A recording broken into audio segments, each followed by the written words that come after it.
All right, so good evening to all you fantastic meditators out there, and a warm welcome to day 10 of the 21-day Sahaja Yoga meditation course. It's good to be back on tonight, and I'm looking forward to interacting with all of you during the feedback session that's going to happen later. So let's review what we've been doing until now, and just to take you through all the steps that we've looked at. So we learned how to raise our Kundalini energy like this, and then we also learned how to give ourselves a bandhan. We learned about balancing the three channels, left, or rather the left and right channels. We balanced them. We looked at foot soaking. That's something that's going to happen tonight as well. And then we learned about the ice pack after that. And yesterday, I hope, was a great session for all of you because we did the individual breakout rooms and the workshop session. So hopefully you got a chance to work on yourself and ask your questions and get things cleared out and just have a good time yesterday. So today we will have a guided meditation focusing on our left side energy channel, and we will learn how to use a candle flame to clear our left side. We will also be foot soaking and then listening to a talk by Shri Mataji. So please be sure to have a candle in a candle holder and matches or lighter to light it up later on. So a quick announcement, if this is your first time attending this program, we do have an option for you. You can put a message in the chat to our host, letting them know that you are coming for the first time, and they will put you in a breakout room and someone will help you out there. Okay, so don't worry. Yes, and that's general advice for everyone, even if you miss a few sessions. And if you're not able to catch up on YouTube, please do come for the other ones. There's no, this is not a school or a college. You have to be caught up with everything. There's no need. Just come, we'll take care of everything. Don't worry about it. Okay, so let's meet our fantastic meditation leads for tonight, Wendy and Nika. So if we could have both of them on the spotlight, that would be great. Hello, Wendy. So nice to see you. You are muted, so you will have to. Okay, there you go. Hi, wonderful to be here. Hi. So just a quick intro about Wendy. She's been meditating since she was 21 years old, and she is currently in LA, California, Los Angeles. And something special about her is that she's been helping others overcome their childhood trauma through meditation. So Wendy, could you tell us a little bit about that, how that works? Well, we were having a series of seminars in Los Angeles, and we had at our center before COVID, and we got feedback from a lot of the people who were staying and had stayed for a long time and were meditating with us, that they were actually survivors of childhood trauma and that it was really holding them back. And so we set up some special programs, and it was amazing. They were able to get rid of their triggers, and it was really exciting. Wow, wow, that's wonderful. And probably we will get to talk about it a little later during the feedback session. So looking forward to that conversation. So we have Nika here, Nika, who is also in LA. She is originally from Slovenia and she started practicing Sahaja Yoga in 1996. And she enjoys spreading Sahaja Yoga meditation at outdoor fairs in LA area. So, Nika, could you tell us a little bit about that? How do you Yeah, enjoy hi doing that Vivek, outdoor hi fairs? everyone. Yeah, we go to fairs, to school fairs, to health fairs, and then we present Saja Yoga there, and it's real fun. Lots of us together have enjoying sharing this beautiful experience with Mm-hmm. people, and it's pretty, like, to me it's still so not beautiful seeing people experiencing that, and at that moment, when their face changes, muscles relax, and just so beautiful, Right. them seeing people filled with joy. Yeah. That's wonderful. And now that COVID is sort of on the downward trend, you'll probably get to do more of those this year. Yeah, it's on and off. Okay. All right. So that's great, and we'll get to talk to them more during the feedback session. So we also have for you a live performance from a musician, Sia, who is calling from Austin, Texas. So if we could have Sia on the spotlight. Hi, So everybody. Sia is a mom of three teens. That's a challenge right there. She originally comes from Austria, where she studied music. So we've had a lot of musicians, and so Sia is also one very wonderful musician, as you'll see tonight. She has been involved in writing songs for kids and teaches the violin and the piano. So, and she's going to be playing something for us tonight. So, would you like to tell us about tonight, what your plan is? Yeah, so it's great to be here. Wonderful to see so many of you, shining faces. I'm calling in from Austin, Texas, and I'm very much looking forward to helping you, guiding you into an experience of meditation later on, which will be vocal and violin. And it's going to be an improvisation over a song that was traditionally played after the self-realization part in the public programs that Shri Mataji used to conduct in big halls. And it's called Jago Kundalini Ma, which means Mother Kundalini, please rise. So that's the song, and I'll improvise over that, and you just meditate, enjoy. Yes. So thank you so much, Sia, and really looking forward to hearing you sing and play for us tonight. All right, so now we will actually take a short break to prepare for our foot soak if you have not already done that. And also make sure you have your candles and lighters and candle holders and everything. Also, as a point of safety, please be seated in an area of your house which will not catch on fire very easily. So you need to be a little careful tonight. And once we come back from the break, Wendy here is going to take us on a guided meditation with the foot soak, and I'll see you all later in the feedback session tonight. So goodbye, and I hope you enjoy this session today.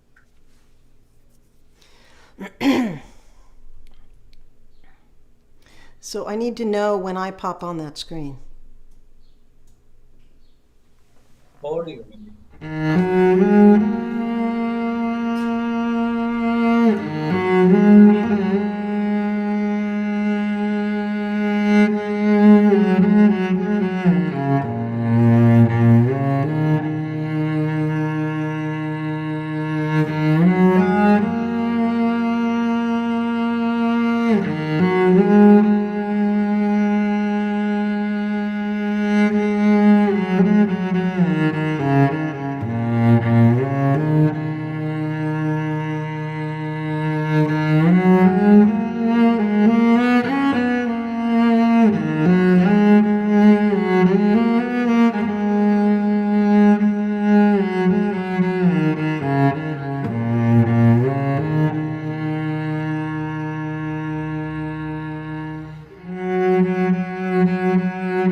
We can't hear you, Wendy.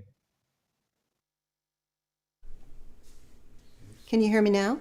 Yeah, better.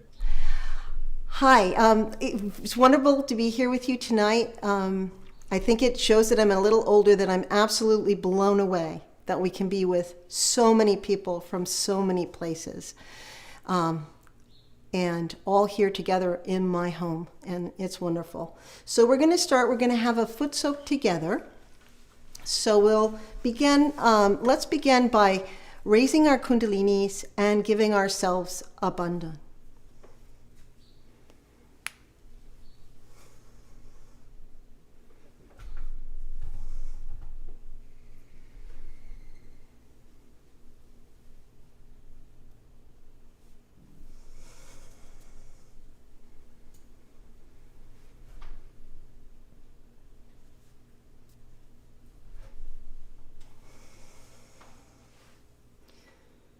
And as we give the bandhan, we can just keep our awareness on our hand as we draw these vibrations as a protection around our chakras. 7 times.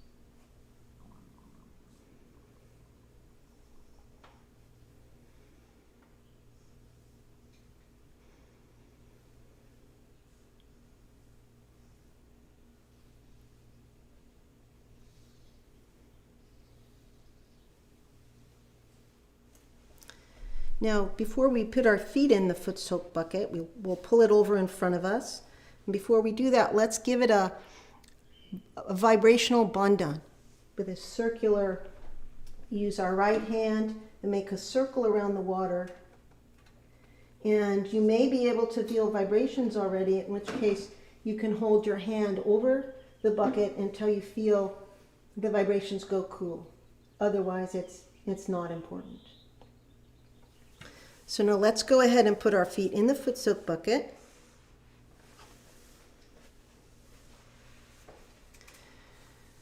And we're just going to take a few minutes together in our foot soak bucket to bring our attention inside.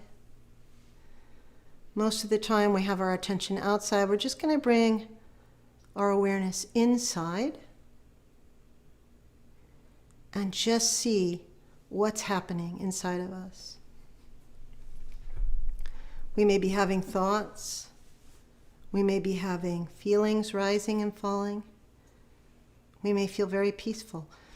It's not important. What is important is that we are watching. Let's close our eyes. If we have glasses on, we can take our glasses off.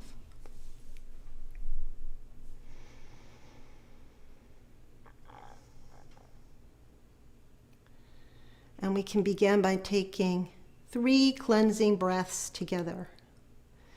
Breathing in deeply through our nose, slowly holding it for a few seconds, and then exhaling out. And as we breathe out, we can allow all the stress, anything that's making us feel tense in our bodies, we can just breathe it out. So let's take those 3 breaths together.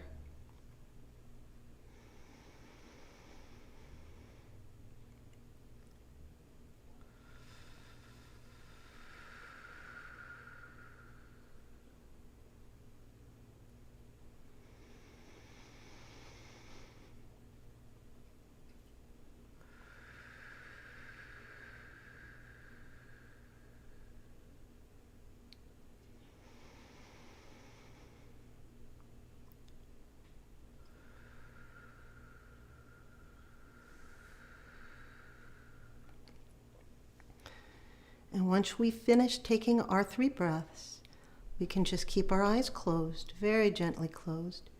No need to focus on anything, just a very gentle feeling. And we'll just focus on our breath as we breathe normally in and out for just a few moments together.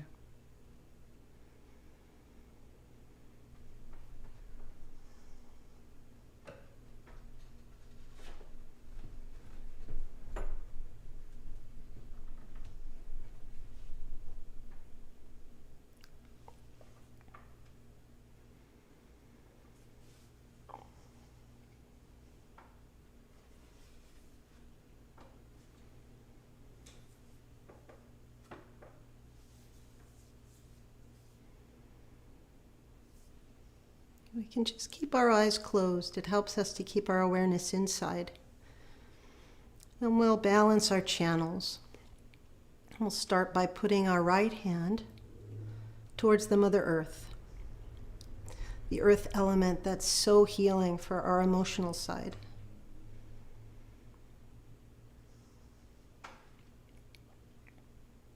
And let's just desire in our hearts,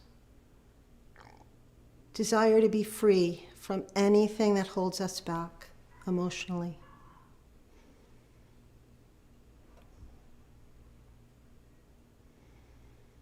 And we need to know we deserve to be free. It's our birthright to be free and to enjoy ourselves.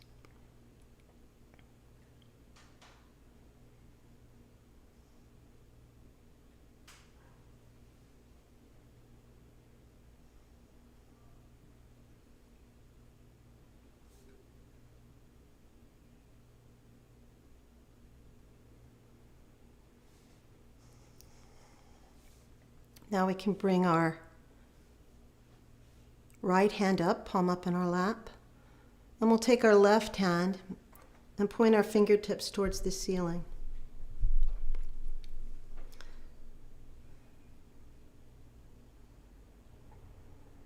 And this allows all the heat to come from our right side.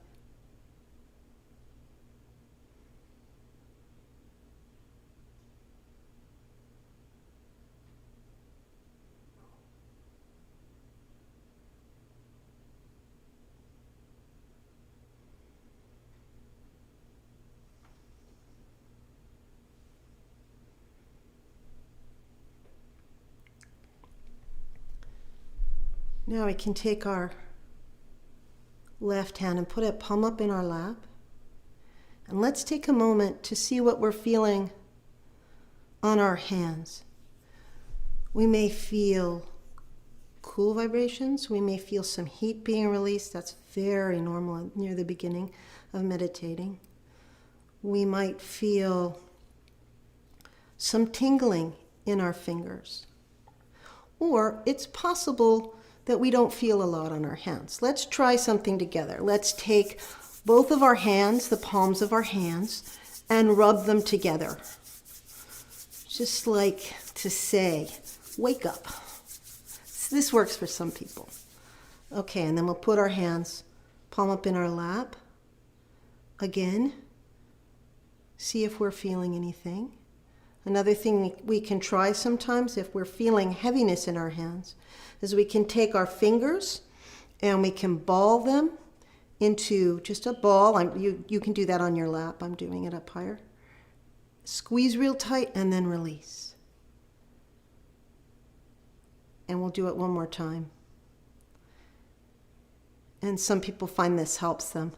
But the main thing to remember is it's not important to feel the vibrations. What's really important is to feel quiet and silent inside yourself. That's what we're trying to do here. So now we're going to end our foot soak by rinsing our feet. And we're not going to actually,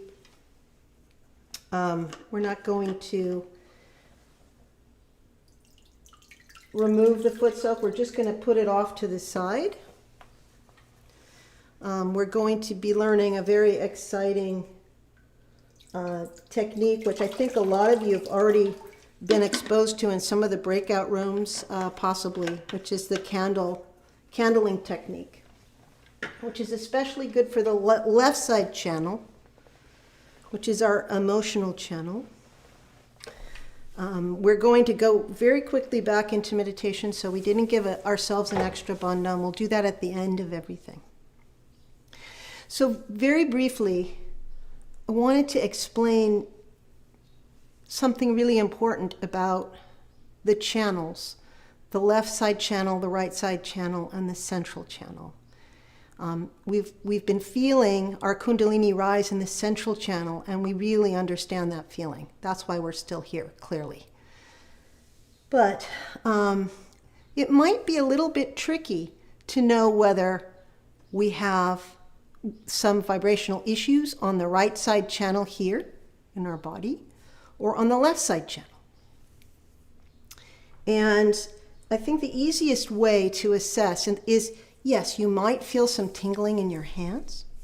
You might feel some heaviness, so you know one hand is lighter than the other, or one hand is more sensitive, or you feel cool in your right hand and you don't feel cool in your left. Then you know you need to give some TLC. If it's not flowing in the left hand channel, you know you need to give some TLC to that. But really oftentimes when people are newer, for the first month or two, they might not feel a lot of sensitivity in their hands. It takes a while for your hands to wake up. So another way is to introspect about yourself as a person. Are you a person who thinks a lot, plans a lot? Do you run around? Are you super busy? Do you schedule yourself completely? Then most likely you are a person who spends a lot of your time on the right side channel, and we're all mixed. We all have moments when we're in the center, but when we're not centered, we have one of the channels that we tend to go to. Or the channel that we're working on tonight, the left side channel, manifests as a heaviness or a heavy feeling. Sometimes people will feel depressed or very strong emotions, or lost in the past, or grieving a loss. These are all qualities of the left side, in which case that we know we need to work on and clear our left side channel with the elements and things that we have learned, and the affirmations, which is exciting.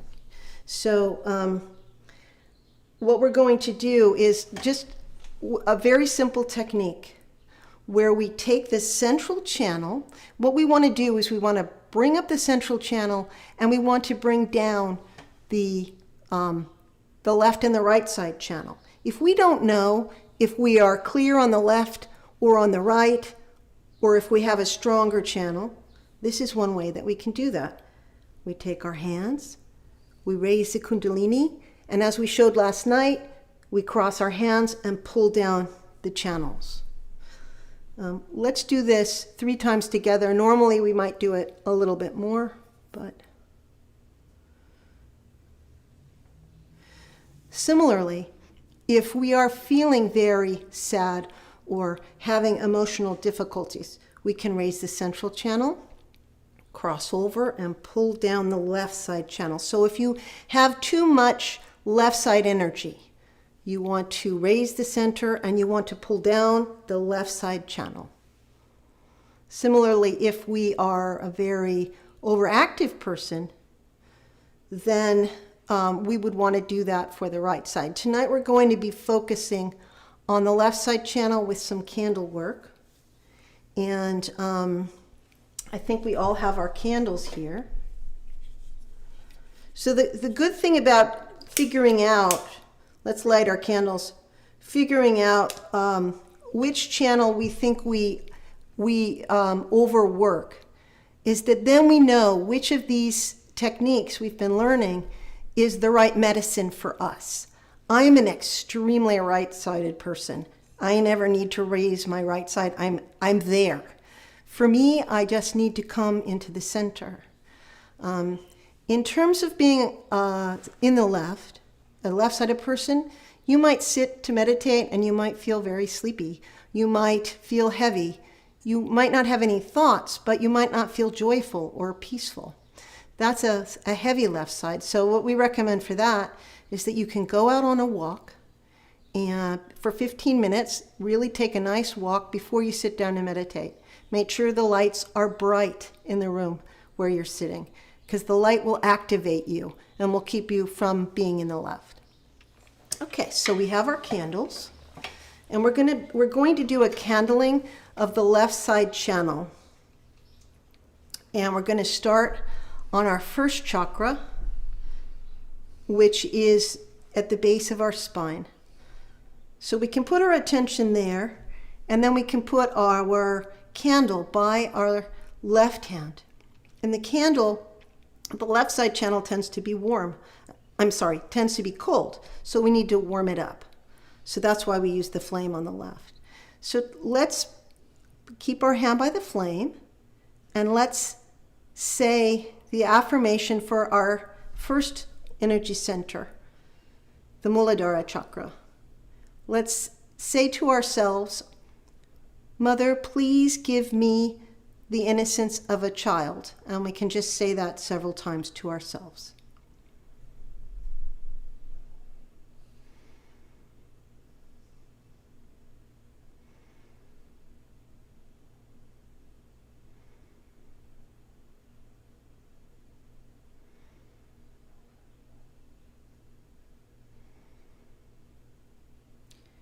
Now we're going to be very careful with the candle. We only ever want to use the candle on the left side channel.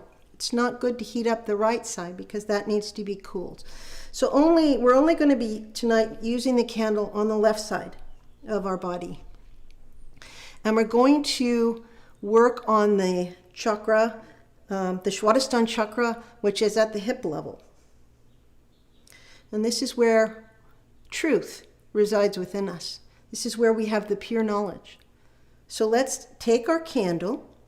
We're going to do a Bandhan motion. Some of you may have learned to do a circular motion. That's okay too.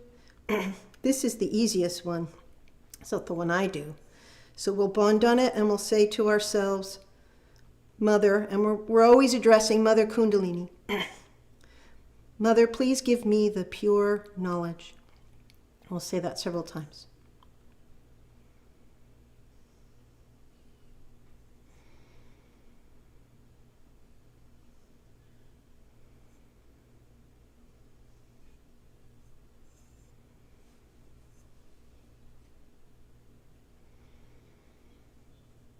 Now we can move up a little bit higher to the tummy, to the left side of the tummy. And the bandhan doesn't need to be really, really huge or anything. You can make a little bandhan around that side. This is where peace resides within us.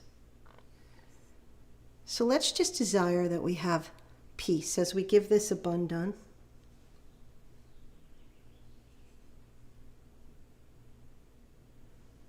And we can just say, Mother, please give me peace.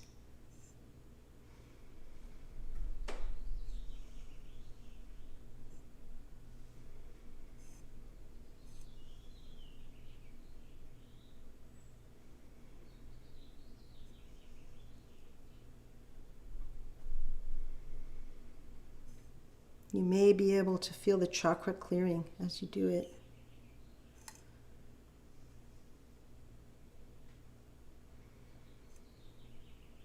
Now we can come up to the heart. And the heart chakra, the left heart chakra, is so important. It's where our physical heart resides. It's where the spirit resides within us, and love. So let's bandhan our heart chakra above the physical heart. And let's just affirm, Mother, I am love. Let's say that several times to ourselves.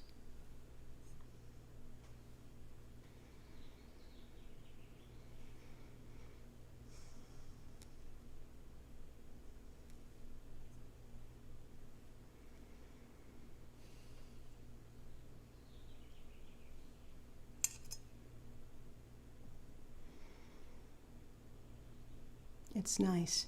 And when the heart clears, we can really go quiet. This is why it's good to give a lot of TLC and love to the heart chakra when we work on ourselves. Now, the thing that blocks this channel here on the left is feeling guilty. The thing is, it's not that we really need to behave well, but it's best to behave well and not to then behave badly and push guilt here into the left Vishuddhi. It's very unhealthy for us to do that. So we'll use the candle and we'll bond on it. And here let's just say, Mother, I am not guilty at all. Let's say that a few times to ourselves.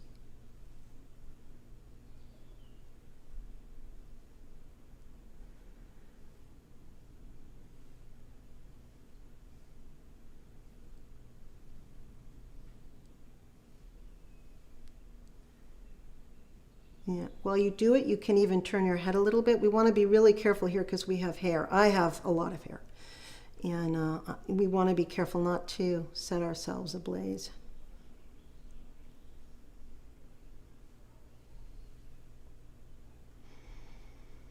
And now, let's take the candle, and we'll be very cautious here. And we're going to bund on the side of the head in that same bund on rainbow way. And this is where our conditionings and our past and our memories and all those things reside. But we're more than that. We are actually something much more than the past.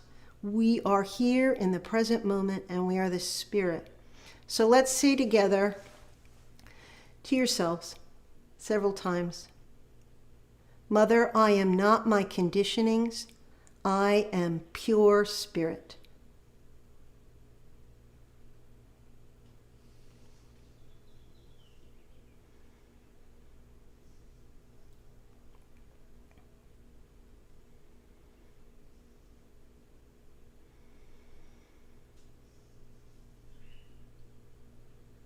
Now, hopefully we have a place to set our candle down. And we're almost finished with our meditation. We just need to take one moment to see how we're feeling inside.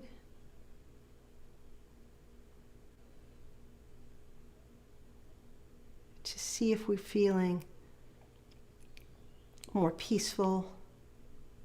Sometimes candling can stir things up, but generally it can calm us down and make us feel better. Let's raise our kundalinis and give ourselves a bandhan.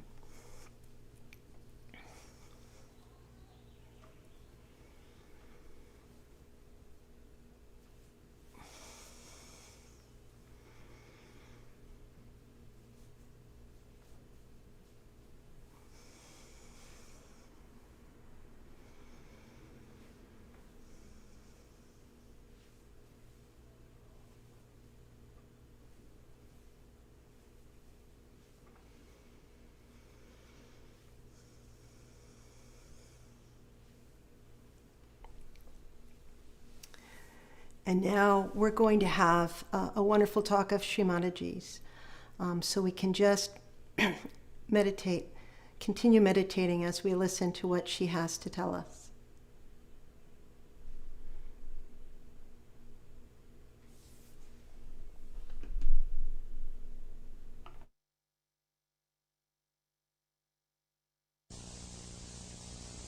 So one must know that there must be something more we have to know.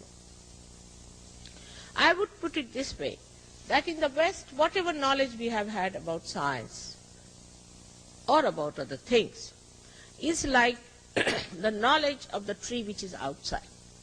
Now whatever Dr. Warren has told you is the knowledge of the roots. Now supposing if the East has learnt this knowledge from you, has tried to understand this knowledge of science, of course which is not very fruitful also, but doesn't matter. They have tried to learn this knowledge of science. Why not we try to learn the knowledge of the roots? The roots of the tree of life. Why should we not try to find out what are the roots which are to be nourished, which were neglected, and that's why we have problems. These are the roots within us which are being described. And when these roots are understood, then only we will see that something more has to happen, that we have to feel those roots. We don't feel them on our central nervous system. We have no sensitivity at all within us. For example, now supposing a person is getting mad, he is not conscious of it, that he is getting mad. Or if he develops some disease, he doesn't become conscious of it till he gets some pain. But actually these centers are the subtle energy centers which give energy to the plexuses and look after us very well. But how to enlighten these centers? That was the big problem. How to enlighten these centers so that we start feeling our roots. For that, God Almighty, who is our Father, who is very kind and gentle, in His all care has made this beautiful thing within us. And all of them are like the milestones of our evolution. These centers are to be enlightened. And when they are to be enlightened, something has to be done. For that, in the triangular bone here is placed the energy called the Kundalini. It's a Sanskrit word meaning the coils. It is in 3.5 coils for a particular mathematical reason. A mathematician can understand 3.5 is very important coefficient. 3.5 coils, it is placed there. And this has to be awakened like a primule in a seed to enlighten all these 6 centers and ultimately enter through this center, which is the 6th one in this order, because the 7th one lies down below the Kundalini. This is the important thing that has to happen to us to become the spirit that Christ has told us, that we have to become the spirit, that we are to be born again. It is again certifying ourselves that we are born again. You do not become. Let us accept one thing. We are not going to live with myths and dishonesty. If we are going to be honest with ourselves, it is beneficial to us. It is benevolent for us to be honest with ourselves and to realize that by giving ourselves certificates, we do not become anything. It's only a mental projection. Whether I call myself a Christian or a Muslim or a Hindu makes no difference whatsoever. Whatever dress I wear or howsoever I comb my hair makes no difference to me at all. In all honesty, we have to perceive and see. To reach that absolute stage, this Kundalini has to rise. There's no other way out. And this is what is the Holy Ghost within us. This is the Holy Ghost. Is the reflection of the Holy Ghost, and Holy Ghost is the energy of God, which is love, which is His desire. His desire is the Holy Ghost and is reflected within us as the Kundalini. So the desire of God is that you should become the citizen of His kingdom, that you should enter into His kingdom and enjoy all the fruits of His blessings, understandingly, knowingly, on your central nervous system. This is His pure desire. And if that pure desire within us rises, then we see that all other desires were useless. And they are not pure either. Because we have some desires, say for example, we want to have a car, all right, have a car. They want to have a house, have a house. Never satisfied. In general, it is said that wants are not satiable. Because they are not wants, they are artificial wants. The real want, the real desire is this one.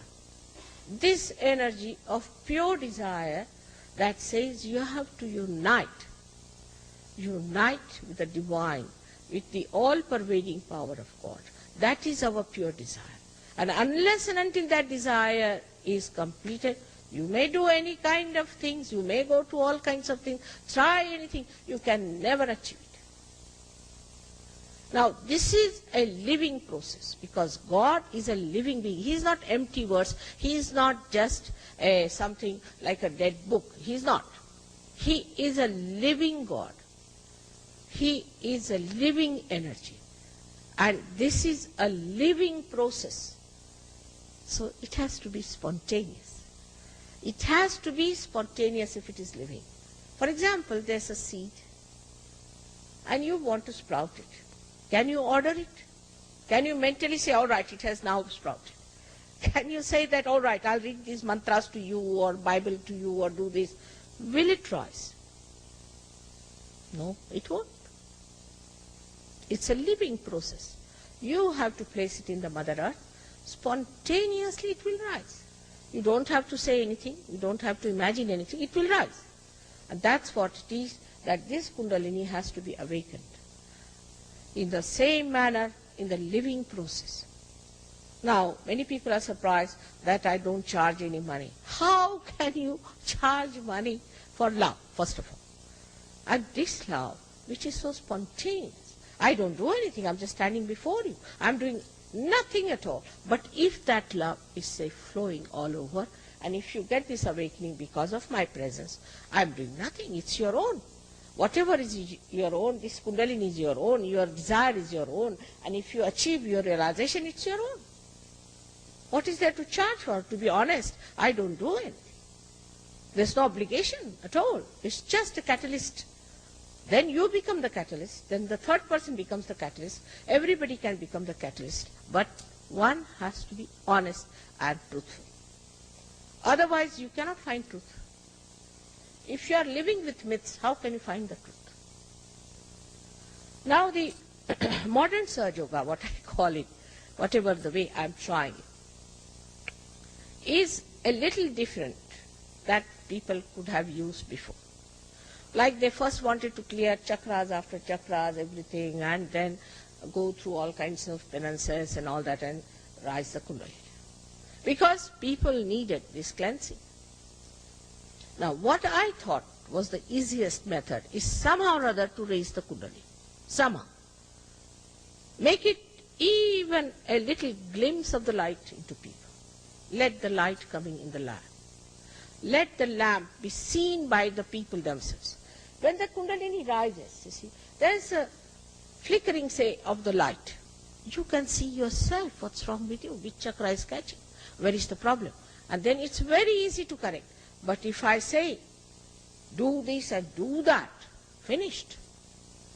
Either they will categorically destroy me like Jesus, or they may make me into a Hitler or something like that. Better is that allow them to judge themselves. Let them become their own guide. Let them become their own gurus and find out. But how? When the Kundalini rises by itself and pierces through, what happens? That your hand starts speaking. You start feeling all around you the cool breeze of the Holy Ghost. You start feeling the cool breeze of the Holy Ghost coming out of your head.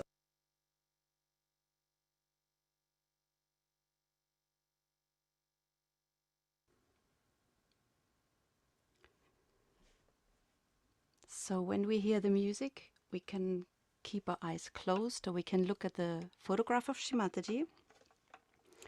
And we very gently keep our attention on top of our head, go into thoughtless awareness, and keep our hands open on our lap.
Thank you, Sia. This was just amazing. So we'll continue our meditation working on the left channel. We can keep our eyes closed and let's take the right hand and just raise our energy, our Kundalini, up to Sahasrara and press up here so our attention can stay on Sahasrara. Now the left channel starts at the first chakra. So we'll put both our hands towards the ground and bring our attention to the base of the spine, to the first chakra. Here we'll ask Mother Earth, please strengthen this chakra and remove all the obstacles to my spiritual ascent.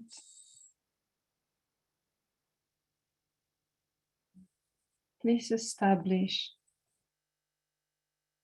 within me the wisdom, the gravity, and the dignity.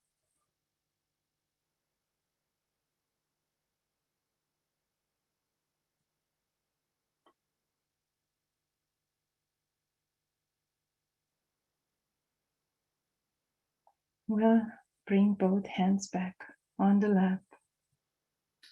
Take the right hand and place it on the Swadhisthana, on the second chakra, the lower left abdomen. And we'll ask Mother Kundalini, please remove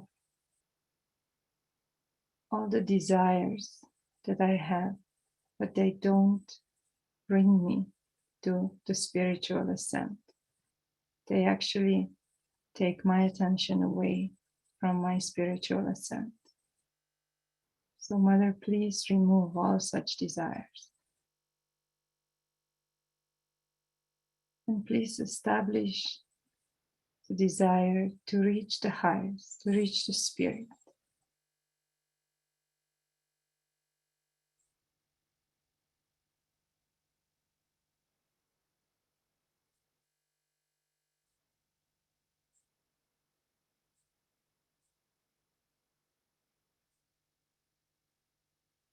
Now let's take our right hand further up on the middle abdomen, in the area of void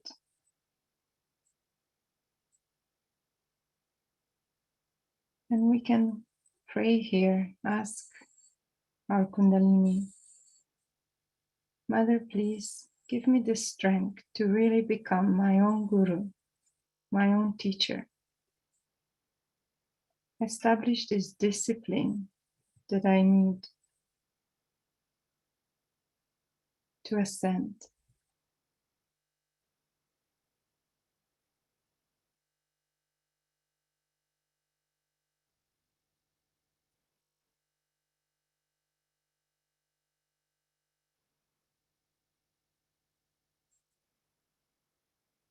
And keeping our hand on the same spot, putting our attention to the left nabi, to the third chakra.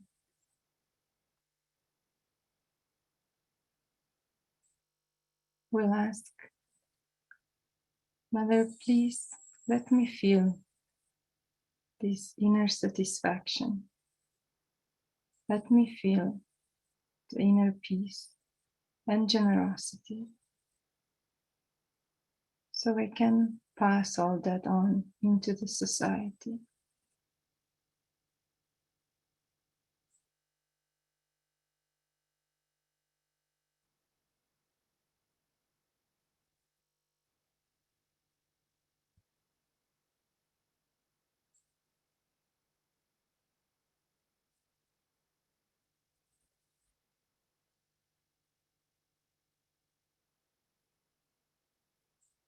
Now we'll take our hand on to the heart chakra, to the left heart, on the physical heart, giving vibrations through our hand. And with our attention here,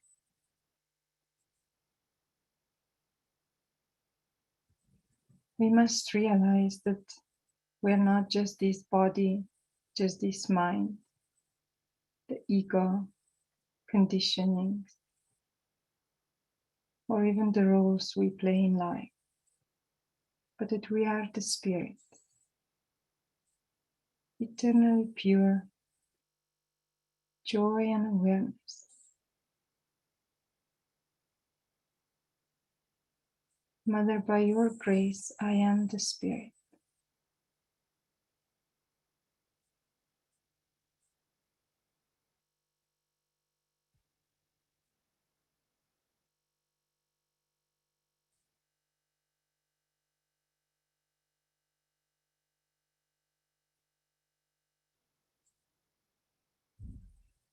Now let's bring our hand to the neck, to the left side of the neck, the place that gets into problems when we feel guilty or unworthy. Let's ask Mother Kundalini, please come into my left Vishuddhi. Just remove all these pressures, all these thoughts that I'm not good enough, that I'm guilty, all these heavy feelings that are pushing me down.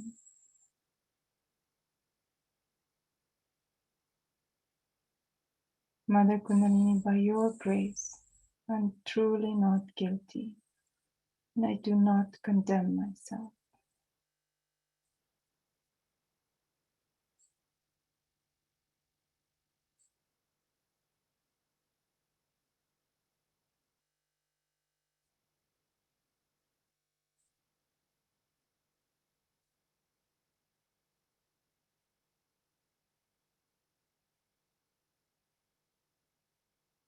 Now let's bring our hand to the superego, to conditioning, to the right side of the head. So with the right hand to the right side of the head. Maybe a little bit towards the back of the head on the right side. And here we're giving vibrations to this area where this balloon of conditioning is. Mother Kundalini, please come into my head. Please pierce this ego, this balloon of superego.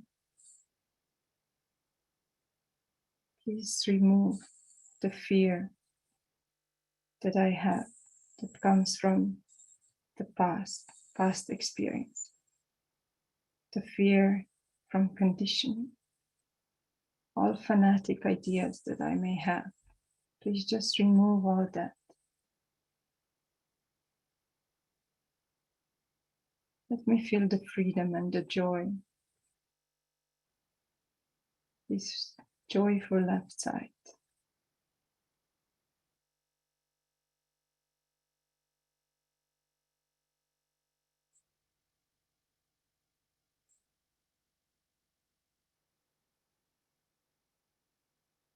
We can take a bija mantra hum.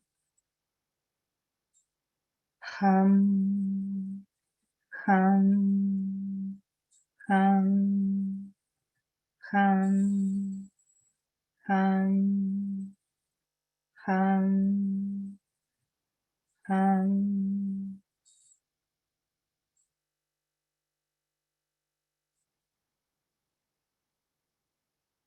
Now finally we'll take our right hand and press on the top of the head on our Sahasrara and pressing really hard so the scalp's moving. Let's do circular movements clockwise, very slowly, very slowly. And we can, from our heart, say thank you, Mother Kundalini. Thank you for your guidance, for your love, for the nourishment you're giving me. And thank you for connection that you have given me to the all-pervading power of divine love.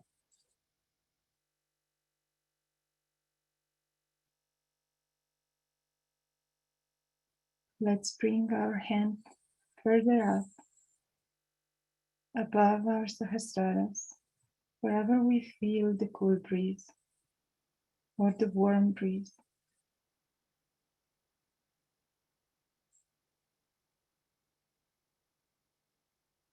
Swap hands. Let's try also with the left hand above the head.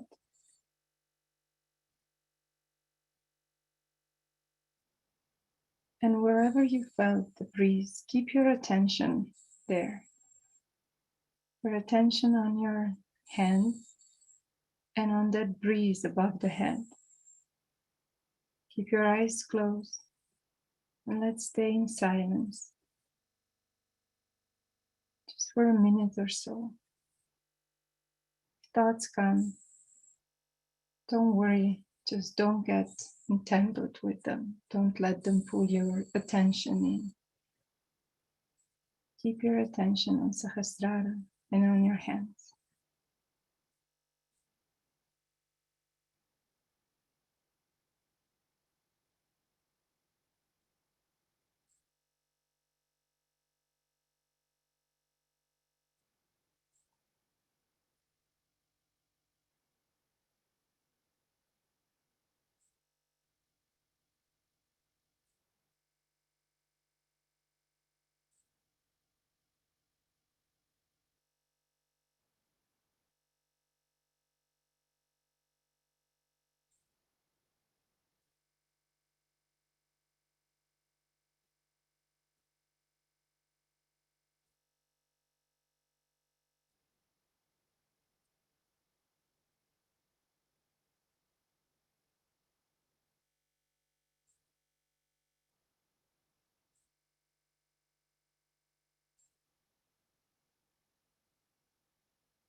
Now, very slowly, we can open our eyes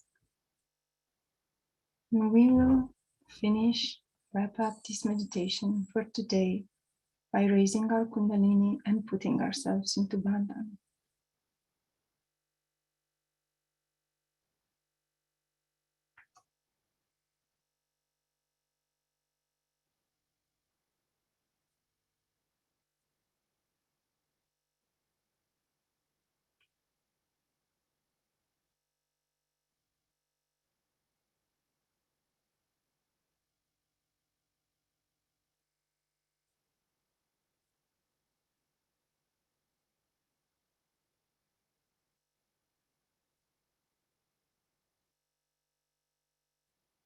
When we're putting the Bandhan on us, let's keep our attention on the hand and on the chakras.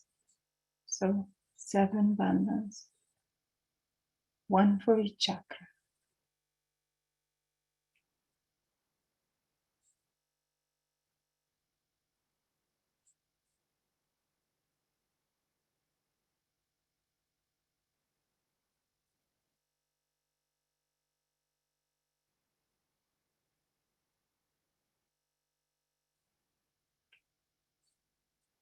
We can bow to our wonderful motherly energy and to the all-pervading power for all these love that we get.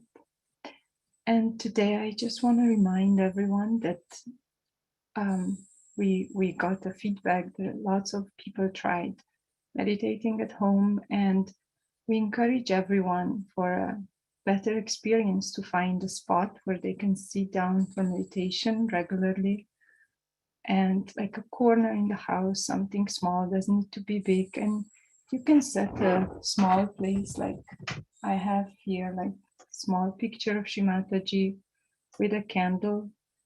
We do encourage for everyone to use a picture because it really helps awaken our spiritual energy or encourage this energy to be active. It's like, I like this. To me, it's clear like when you see a small child's, little kid's photo, emotions come to us and some kind of joy of a little child, the innocence in their eyes and all that. And Shri Mataji has done all this great work on the spiritual level, and obviously the vibrations she emits are so incredibly spiritual and enhancing this experience. So it will work usually a lot better for us to meditate with her picture. And I also have a little candle, or this is an oil lamp. You can use a candle. As you've seen, we use elements, and the fire element is great to clear the atmosphere, to burn away the negativities that come from us, these problems that we have, physical, mental, emotional. And this candle does tend to clear the atmosphere where we meditate. So this is it from me. Now back to Vivek. And we'll see you again for questions and answers. Thank you so much. Thank you so much, Nika, for your wonderful meditation. I actually didn't feel like opening my eyes. But I have to report for duty, so I'm here. Yeah. All right. So now we will, everyone knows the drill by now. We go over the resources. So the WhatsApp group is there and the website. The link will be shared with you on the chat. If you would like to save it, you can do so. So there's something important that I need to show you on the website tonight. So if we could go to the website.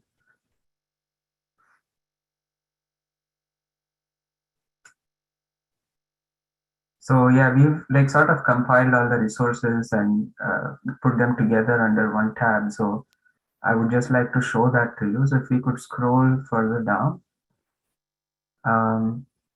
go past the session 1 2 and 3 tabs. And if you go to resources and open the See All Resources tab, you should have the daily session handouts tab right there. This has all the handouts for all the days that we've been doing the meditation till today. So you have the foot soak handouts, the balancing, the abundance, the ice pack, the subtle system chart, everything, and including instructions on the candling that we did. Shri Mataji's photograph is obviously there too. So if you've not already printed it out, we would highly encourage you to do so, so that it just helps you get into that flow of a daily meditation practice. So here we have day 9, and that's the candle. And the sound file you see there, the 3 great mantras, that's the song that we play in the very beginning of the session. They are 3 mantras that we use frequently in Sahaja Yoga practice to invoke the energies of this last, I don't know if you can see my hand there, invoke this energy of the 7th center. And the vibrations then are actually quite tremendous. Like, if you are sensitive to the vibrations, the next time you come on early and you listen to these mantras, just put your hands out and see what you feel. I'm sure you'll feel like a blast of cool breeze flowing when these mantras begin. Um, yeah, and so please do go ahead and check out all these resources. You can download these PDFs, save them in a convenient folder, so you don't need to search around for any of them. As usual, all the recorded sessions are also available in the session tabs, which we've gone over almost practically every day. We don't need to go over it tonight again. All right, so now we move on to the next part of this evening, the feedback session. Oh, before that, tomorrow, sorry. Tomorrow we are going to be starting with going deeper into these chakras themselves, like more information, but very specific to these chakras.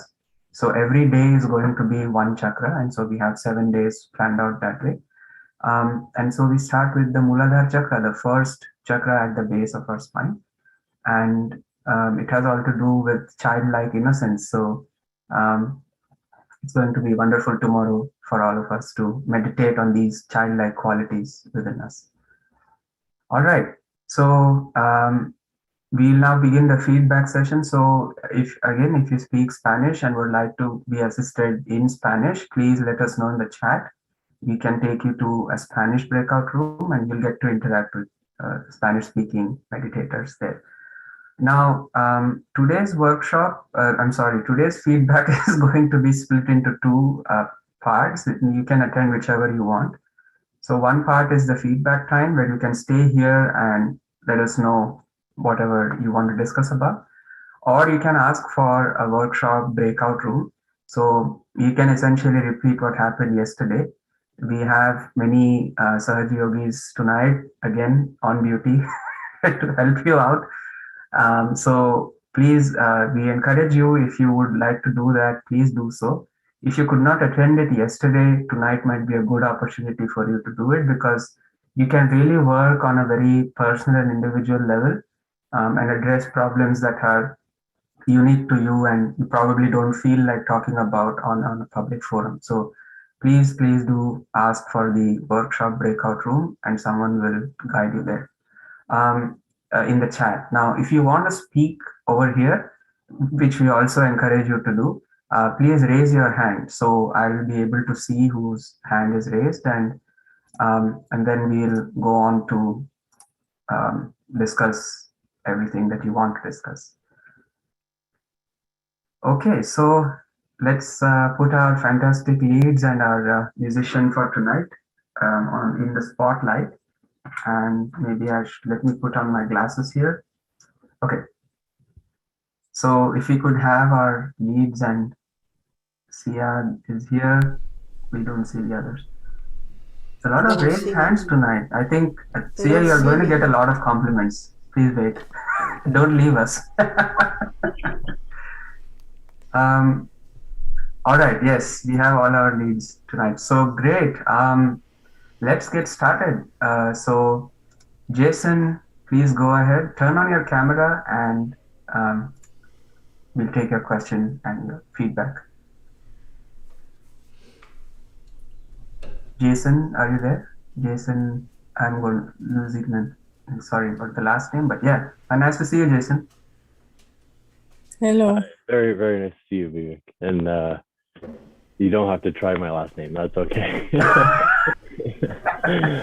It's French. It's okay. Another beautiful session. So yeah, amazing music. Vivek was right. I didn't really want to open my eyes. It's just fantastic. Fantastic all around, actually. Just a quick question. If in the video that we saw tonight, if I'm not mistaken, the Kundalini was actually between the first chakra and the seventh? The second. Correct? Second, yeah. The first and the second? Because I thought she said the first goes up to the sixth, and then the seventh was below. I see. Okay. So, so the way we've been talking about it is in ascending order. Yeah. But there are 6 chakras above the Kundalini. Yeah. And because there are 7 in total, so Shri Mataji said that the 7th is below. It has nothing to do with the order of the chakras.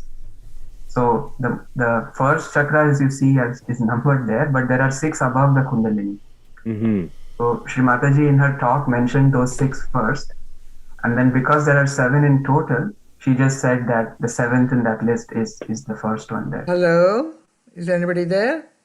Yes, we can hear you, Pushpa. Oh, Perfect. I thought I was put in the room. I'm sorry. I'm going to say. No worries. We're all happy to see you.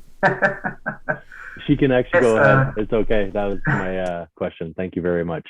Okay, great. That's nice. All right. So let's see someone who's not been on this call before. I think Jeanette has not yet asked a question, but she wants to today. So Jeanette, Yes, somebody wanted the link to your song. Could I go to a breakout room? Okay. So Jeanette, you can go to a breakout room. So our tech team. How do I do that? Sorry. Okay. Good. So you've said it now.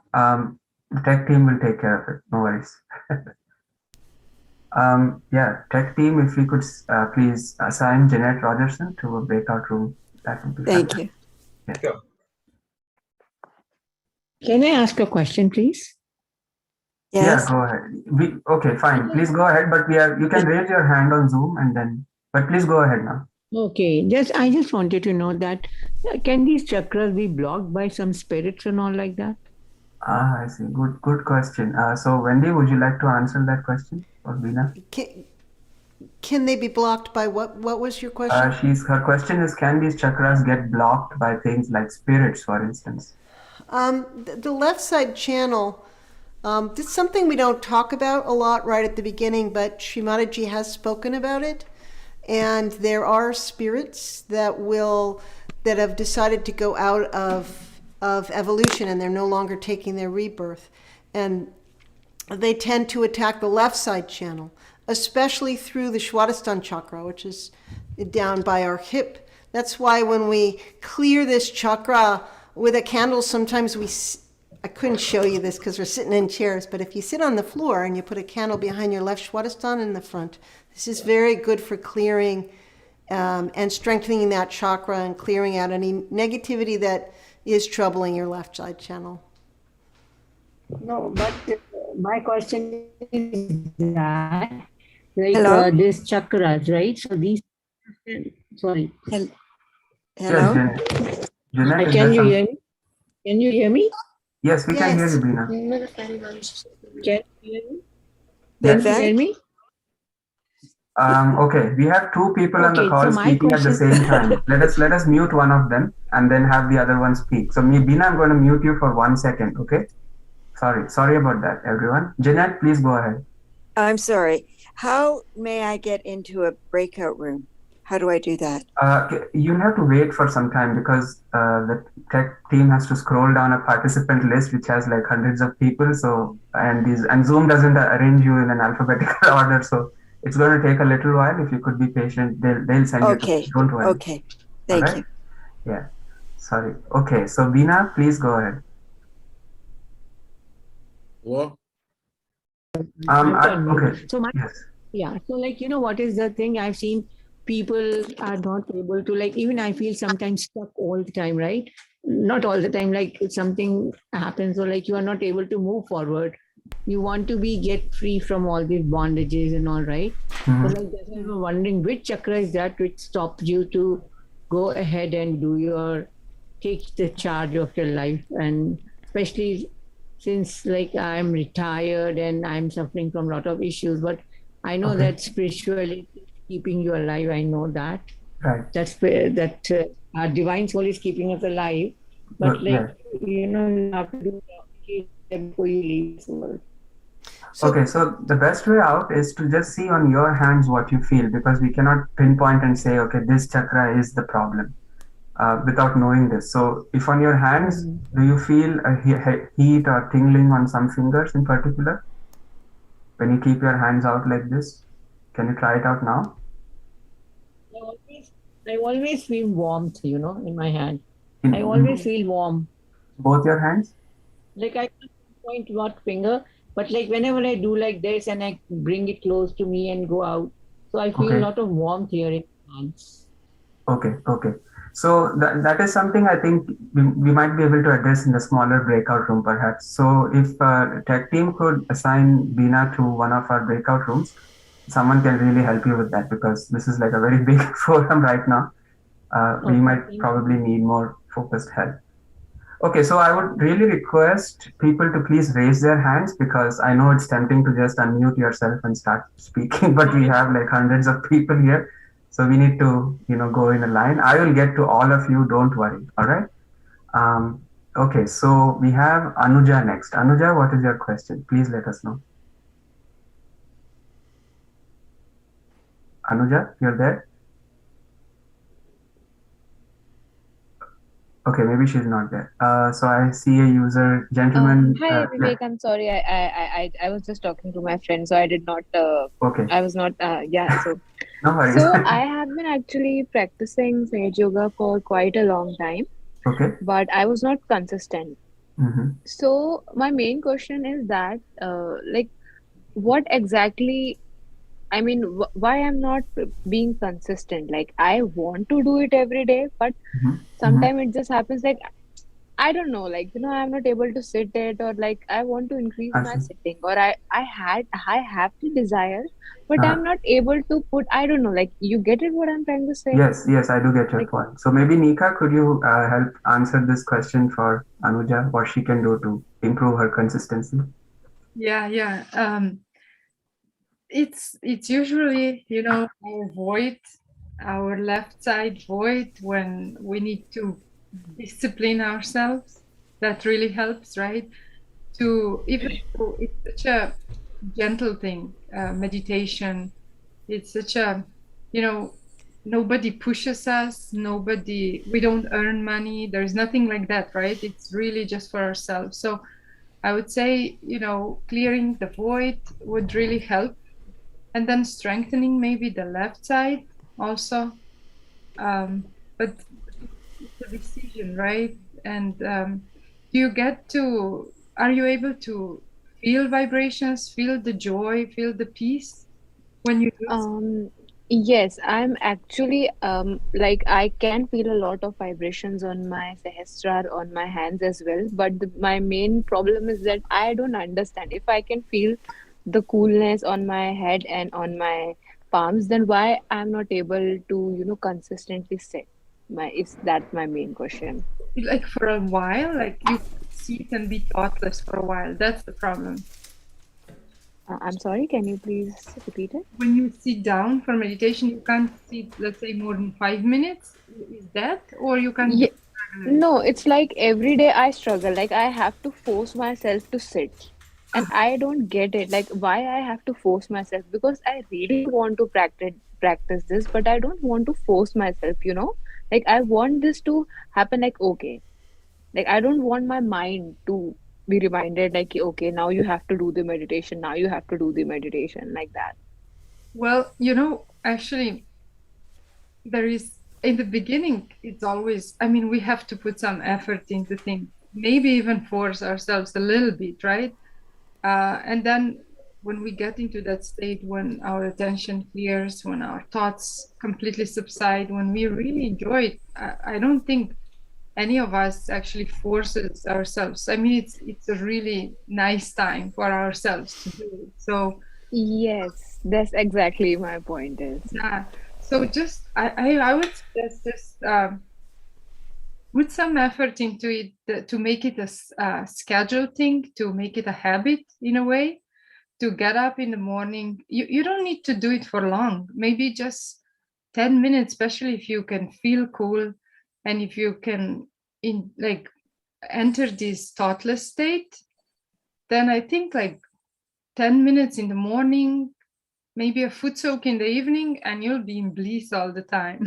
So, it's like it won't be taking time from anything because your attention's great, everything's great, and everything's done faster, more efficient. You don't waste time on other things, right? So it should, yeah. I think, I mean, if you enjoy it, if you like it, make it a habit, find time for it, and put some effort into finding time. Yes, Sia wants to. Yeah, would like, please. Vivek, I sent something. Take a look. I have two little answers. Sure, Pushpa. Thank you. I have two little answers for that. In Sahaja Yoga, usually problems come either from the right side or the left side. That's as easy as it goes. If you're one of these type of people who sit down and you're fidgetive because you think, I want to be somewhere else, and you look at your clock every 5 seconds and you're driven by, I want to do something, then you're too much on the right side to sit down. If you're not sitting down for meditation because you feel lethargic, because, I can't get out of bed, I can't make myself sit there, I'm too tired, then it's from the left side. So this is where the negativities work from, either from that side or that side. So that's one answer. And the other answer is we're human beings. We want to just live and enjoy until we hit a really bad patch. And then we think, I need to meditate. You meditate, you feel great. And then because you're feeling great, you kind of, I don't need to meditate that much. And then after a while, you decrease your meditation. And then until you hit the next bad patch, and I need to meditate. But that's in a way how life goes. There is no darkness, no light without darkness. There is no positivity without negativity. We sometimes need this negativity to nudge us and to push us to actually seek or to actually go deeper. And that's a game. That's a game of life every minute, because meditation is not this 1 hour or this 10 minutes. Meditation is your state, is a state of being in the whole day where you have your attention inside, or where you can keep going to your refuge inside, and where you detach inside. It's a state, right? So I think when that moment is past where you feel you're only meditating to get over a dark patch, that moment is going to be interesting, because that moment you will want to go deeper. And do you really want to go deeper? That's the point. Do you really want to get deeper? Do you want to become a spiritual personality? Do you want to evolve? Do you want to grow higher? Maybe you don't want to. You're satisfied. You don't want to do what you always did because it's comfortable, right? So that's the game. It's part of the game. That's all I can say. Oh, that's really a beautiful explanation. I mean, I never thought about this kind of perspective. Yeah. Thank you so much. Because we live it every single minute. Yeah. We have all been through these phases. Don't worry, Anuja. That direction, we're all trying. We're not turning around and teaching you guys because we found it. We found some experiences, maybe a couple of strands, and we are so eager to share it with you because it helped us so tremendously. We're all still trying every single day, same thing as what you had. So it's part of the journey. But you got this here, you got everyone here, and you got the collective, because this is a journey of two sides. It's an individual growth, but it's collective growth. So as an individual, that's when you go deeper. That's when you go into the silence. That's when you meditate for yourself, when you check your vibrations, what's wrong with me. But in the collective is where you get really lifted up. I mean, the vibrations in today's calls are tremendous. It's unbelievable. Mm-hmm. So that experience you get in the collective, that joy, that where we all want this ocean, you're not the drop, that you get in the collective. And it's so joyful. But we need both. We need both. Yeah, so Sia, next time I need some motivation, I'm going to call you because Anytime. I need you Thank to you talk to guys. my That was son, Sia, because he has these issues that she has, and you're such a good coach. I've got 3 teams. I'm not saying I've got all the answers, but it has to come from inside. You cannot force anybody. It's just, and Shri Mataji says it in each and every public program. In the first, she says, this is something you have to ask for. It cannot be forced on you. You cannot push anybody to it. You can only offer it on a plate and say, try.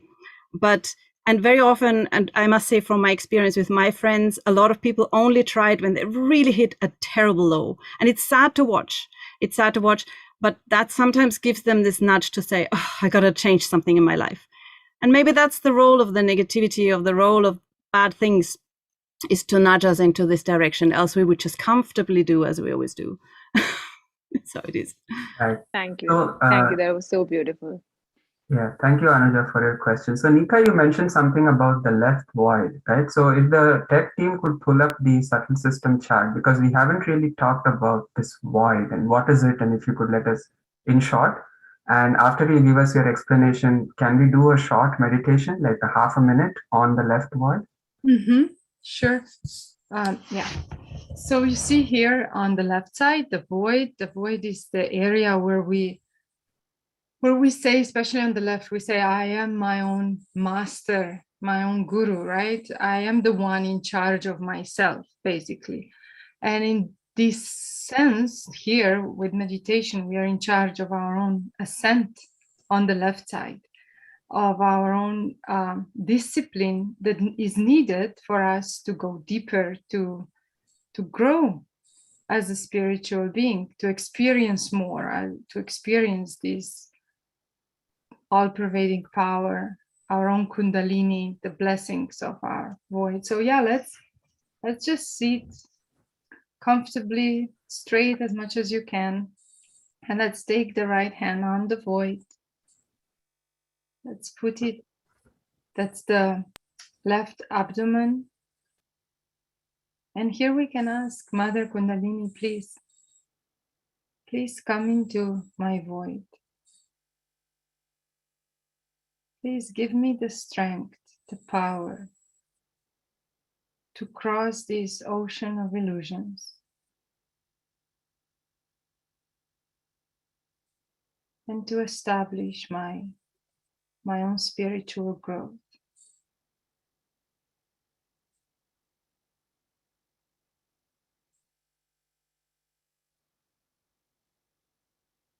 And please give me the discipline that I need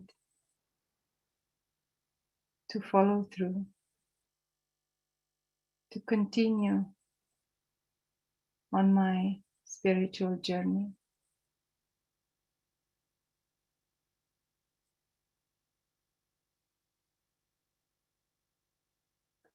We can also give clockwise massage gently on this void area.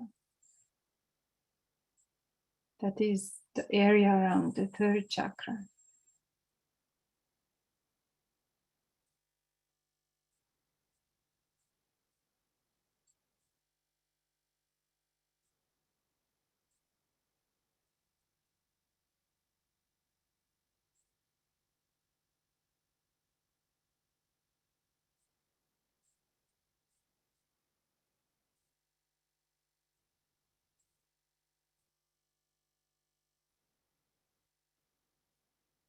Okay, so we can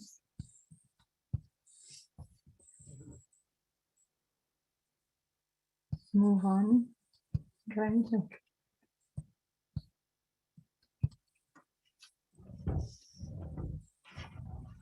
Oh, Vivek, we can't hear you. Yes, so sorry. The void is something we will talk more about in detail this week. I don't know the day, which day, but surely during this week, I think Thursday or so, we'll be talking about it more. All right, so let's move on to the next one. So I see someone named Happy Science. That's a nice name. So Happy Science, would you mind turning on your video? And it's me. Hello. Okay, good.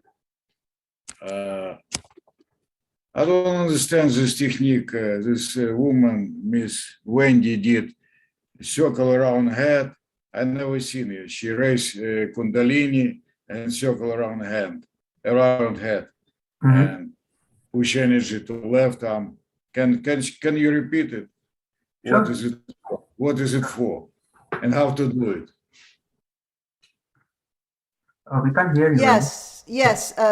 So what we were doing was, I believe, raising the central energy here with both our hands.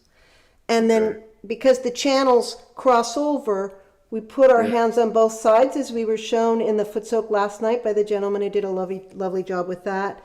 And we pull down the left and right side channels because we want energy to flow in the center, and we don't want too much overactivity on the left and right side channels. And if I were doing it, because the meditations are very tightly scripted, if I were doing it, I would do it 7 times. And by the time, you see, the Kundalini is like a rope with many strands on it.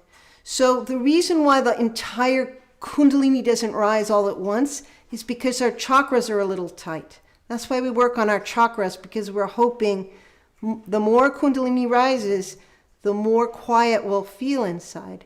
So this is a way of encouraging more strands to come up and then to pull down the energy that we don't want, the overactive thinking and the overactive emotions. Did that answer your question? No, you did it with one hand. You raise with one hand and you circle and you push it to the other side. Oh, okay. So do you think you're someone who thinks a lot, plans a lot, you're very active? Or do you think you're a person who's more on the emotional side? Both problems on both sides. Yes, you're like an American. Americans are damaged on both the left and right side. But the good thing about that is that we do learn a lot about both the channels. Okay, so you're a person who okay, so if you're having a time where you're, for example, feeling very angry, this is a right-sided, it is an emotion that we think of as an emotion, but it really comes from our liver, and it comes from the right side. If we're very angry, then we want to bring down the right side channel, right? So we go up, we go over to the side where the ego is, we pull it down, and we pull down you put the right side. Okay. So hopefully you understand that we pull down the energy when we have too much of it. If we are grieving a death in our family and we're feeling very sad, then we could.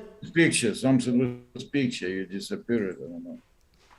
So if we're very sad and we're having a left-sided time because we have a loss of a loved one and we're grieving, then we could raise the center, pull down.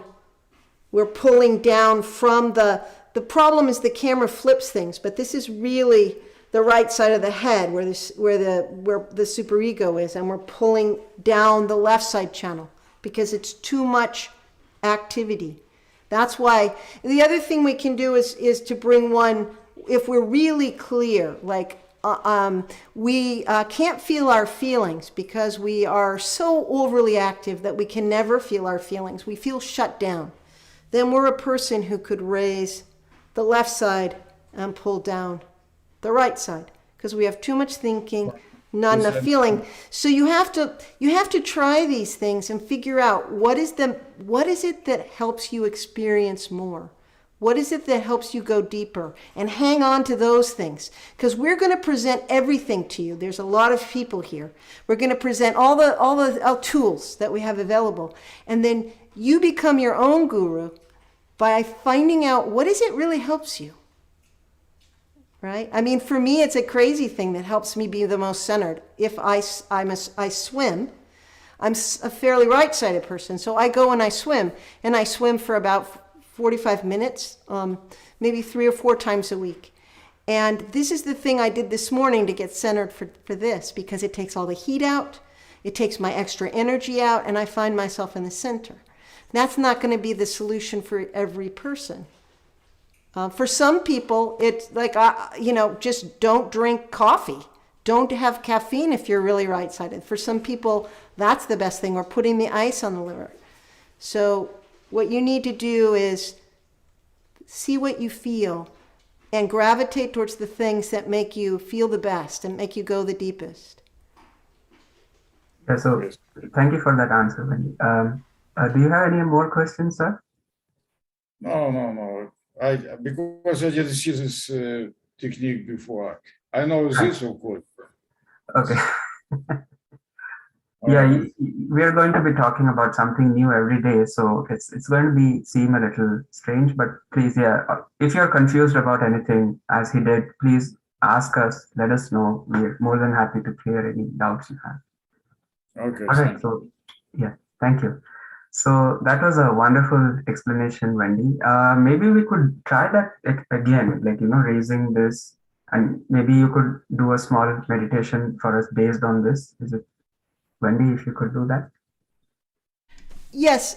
I was looking at the clock during our meditation, and I was like, if I do this 7 times, I'm definitely going to run a minute late. So let's. It's hard when you. The thing about meditation is that for a lot of us, we can touch it, but we need to sit for longer than 10 or 15 minutes. Sometimes we need to sit for 20 minutes before our thoughts slow down, and finally stop.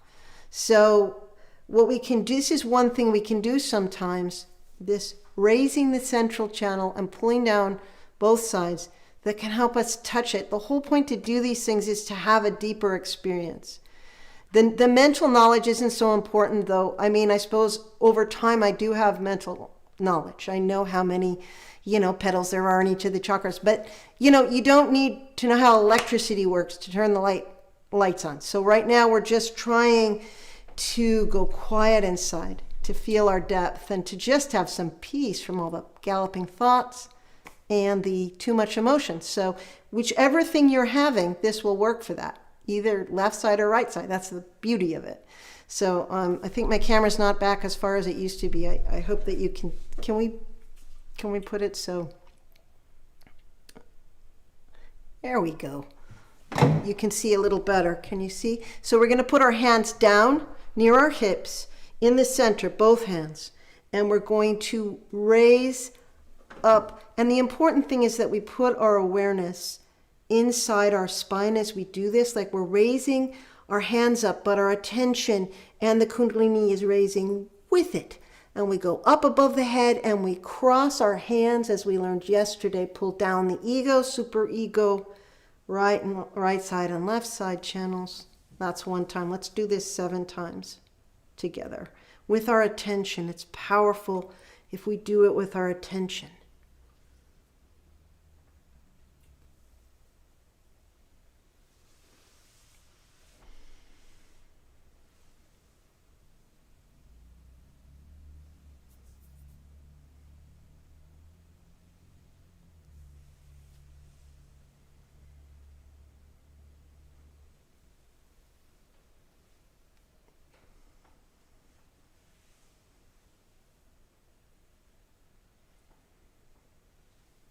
You may be able to feel more strands of the Kundalini coming up, especially when you lean your head back a little bit, when your hands go up and over, because you can feel the cool in your throat increasing.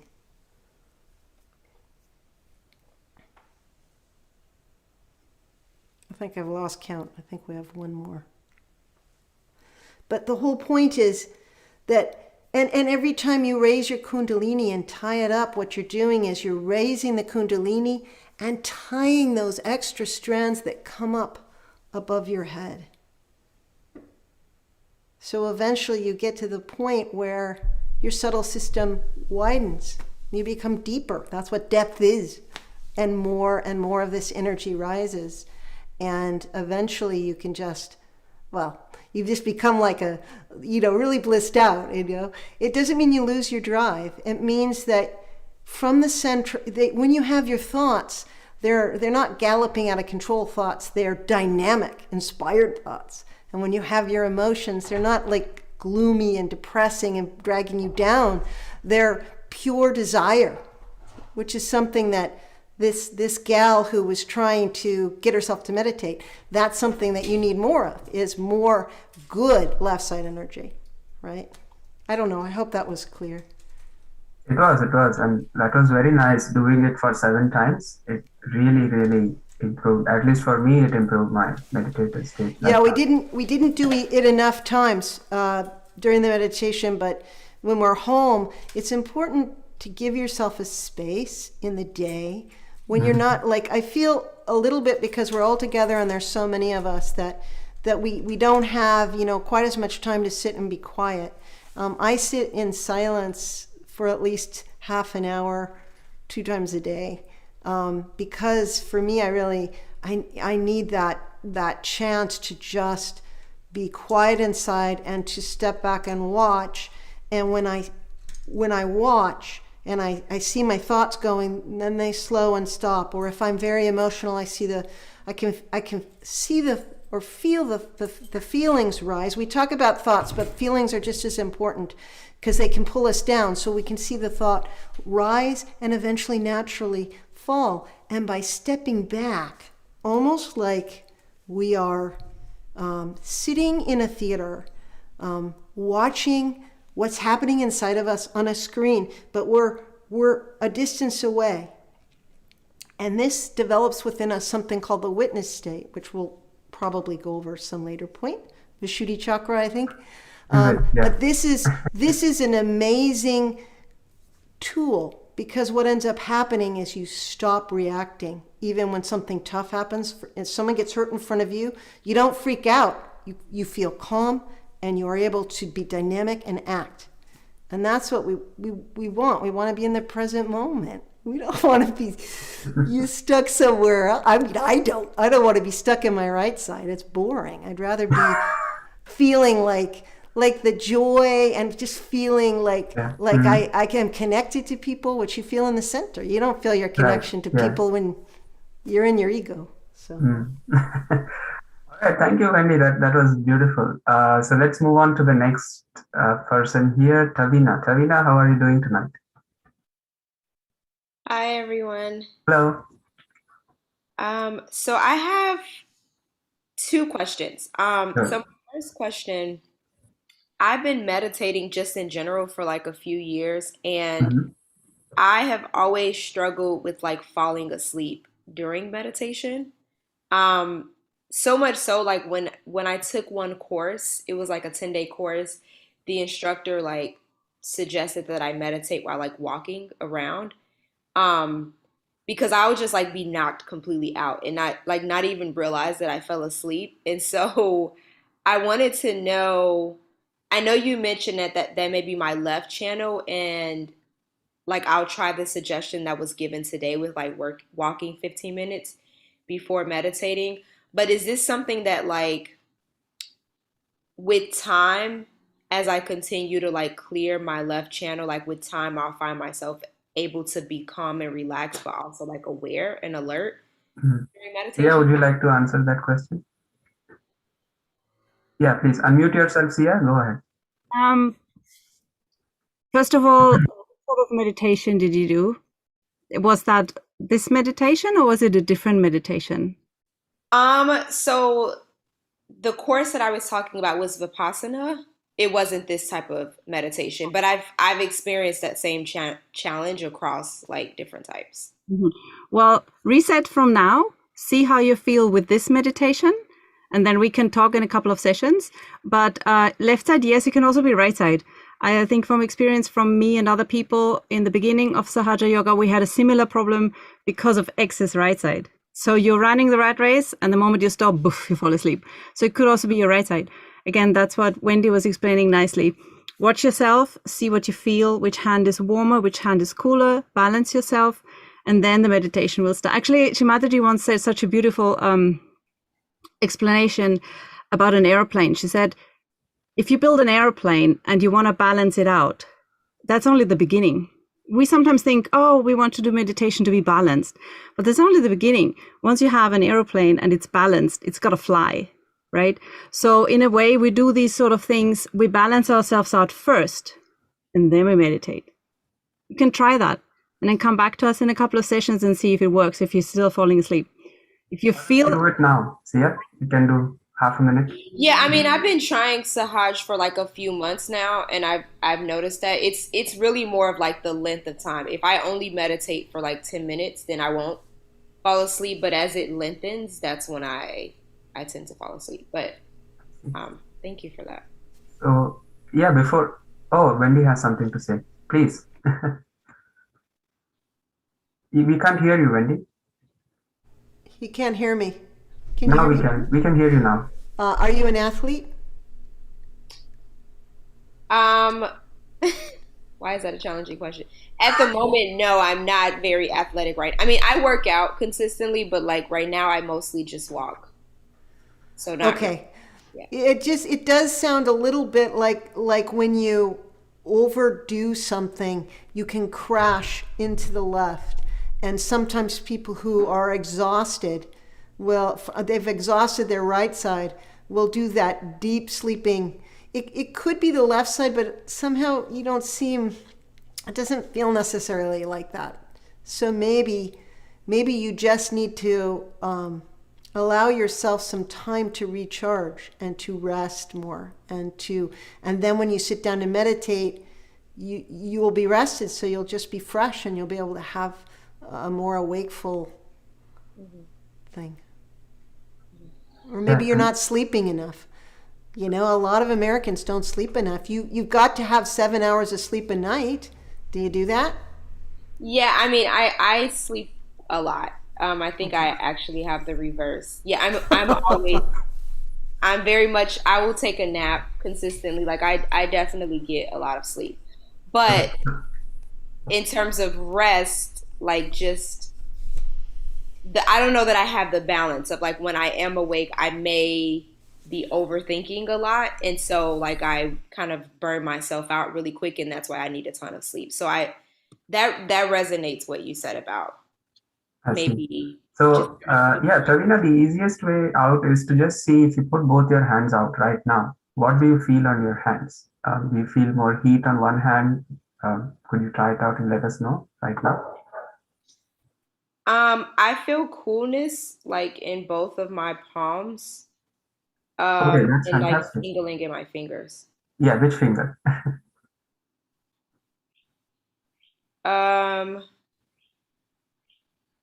So the middle finger, I think on both hands. Okay. And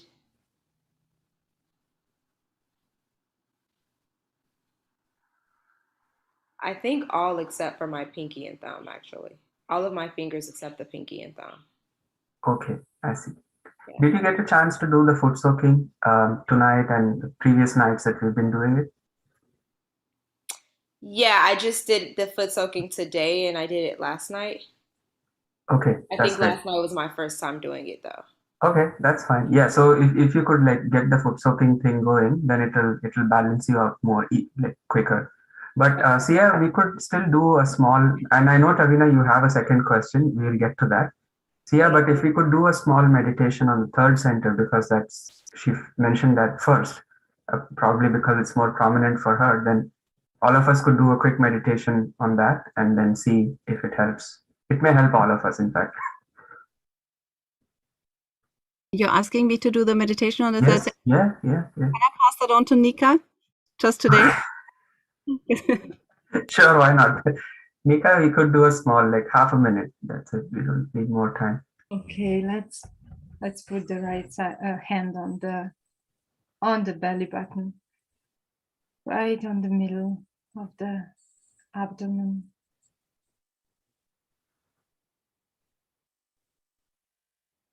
Just take a deep breath in and breathe out. Bring your attention to that area.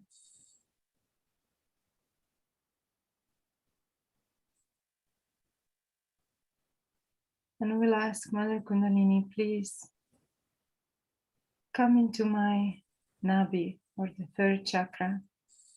Please nourish it.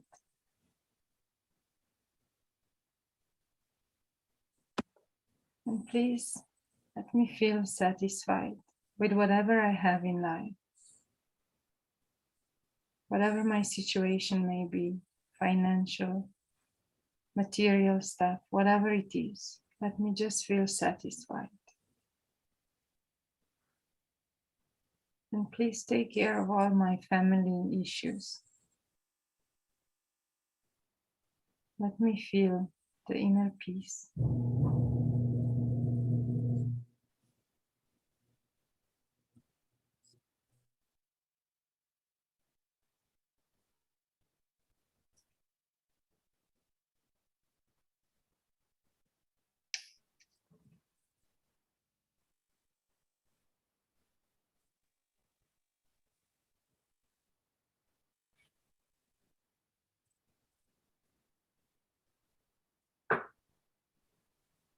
And please awaken in me generosity,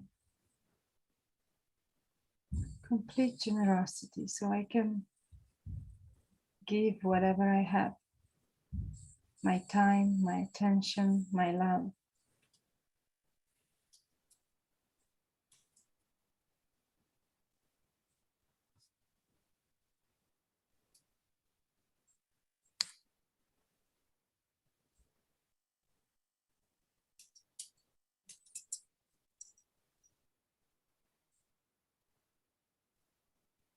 Let me feel this satisfaction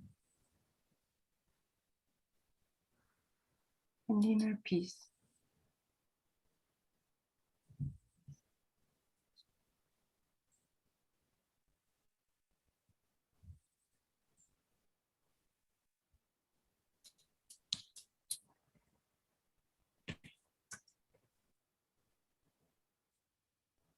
I think it cleared. At least that's how I feel. It did work quite a lot on the Nadi. Tavina, how do you feel now on your hands and within?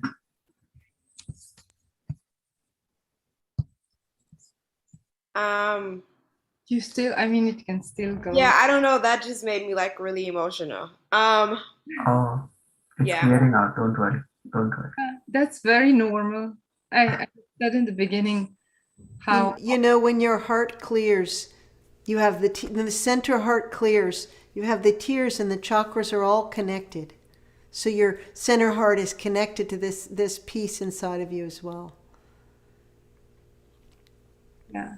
Would you still like to ask your second question? Or would you like to come back later? I think I'll come back later. Thank Sure. you, Carl. That was really helpful. Yeah. Stay with us, keep coming, and this sleep issue will just disappear. You won't even notice. Suddenly you'll be aware. All right, thank you. Sure. All right, so let's move on to our next Seth. Seth, nice to see you back. I know you have your questions prepared for all of us. Oh, you know me too well. Actually, I'm going to free flow this because tonight I'm actually pretty emotional and I kind of want to wing it in in the meditative state. I've been thinking of Go for it. I've been thinking about how music is done in meditation, how it's very much in the moment and spontaneous. So I want to be spontaneous with all three of your leads, starting with Wendy, who seems to glow blue with her right Vishuddhi styled help that she gives people. Hi, Wendy. Can I ask you a question? Go for it. Okay, thank you. I'm going to be frank with you. My childhood was very traumatic, and I won't go too much into it, but to say I was left alone quite a bit, there's a lot of neglect, so I have quite a few abandonment and attachment issues, so that now I either incredibly attached to someone so much that it really hurts if it breaks, or I can't get attached to them.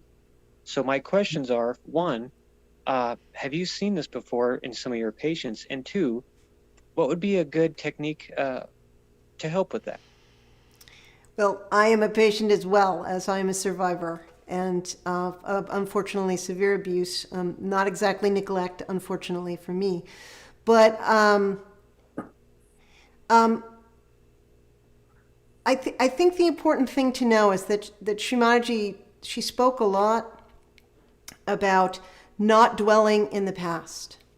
And that I think that an issue that survivors have is that they, it's not enough. I mean, I spent 3 decades foot soaking, clearing my left side, sitting on the earth, being with Shri Mataji, doing everything I could to clear it. And yet, in my 40s, I had some severe PTSD that just came because of suppressed memories.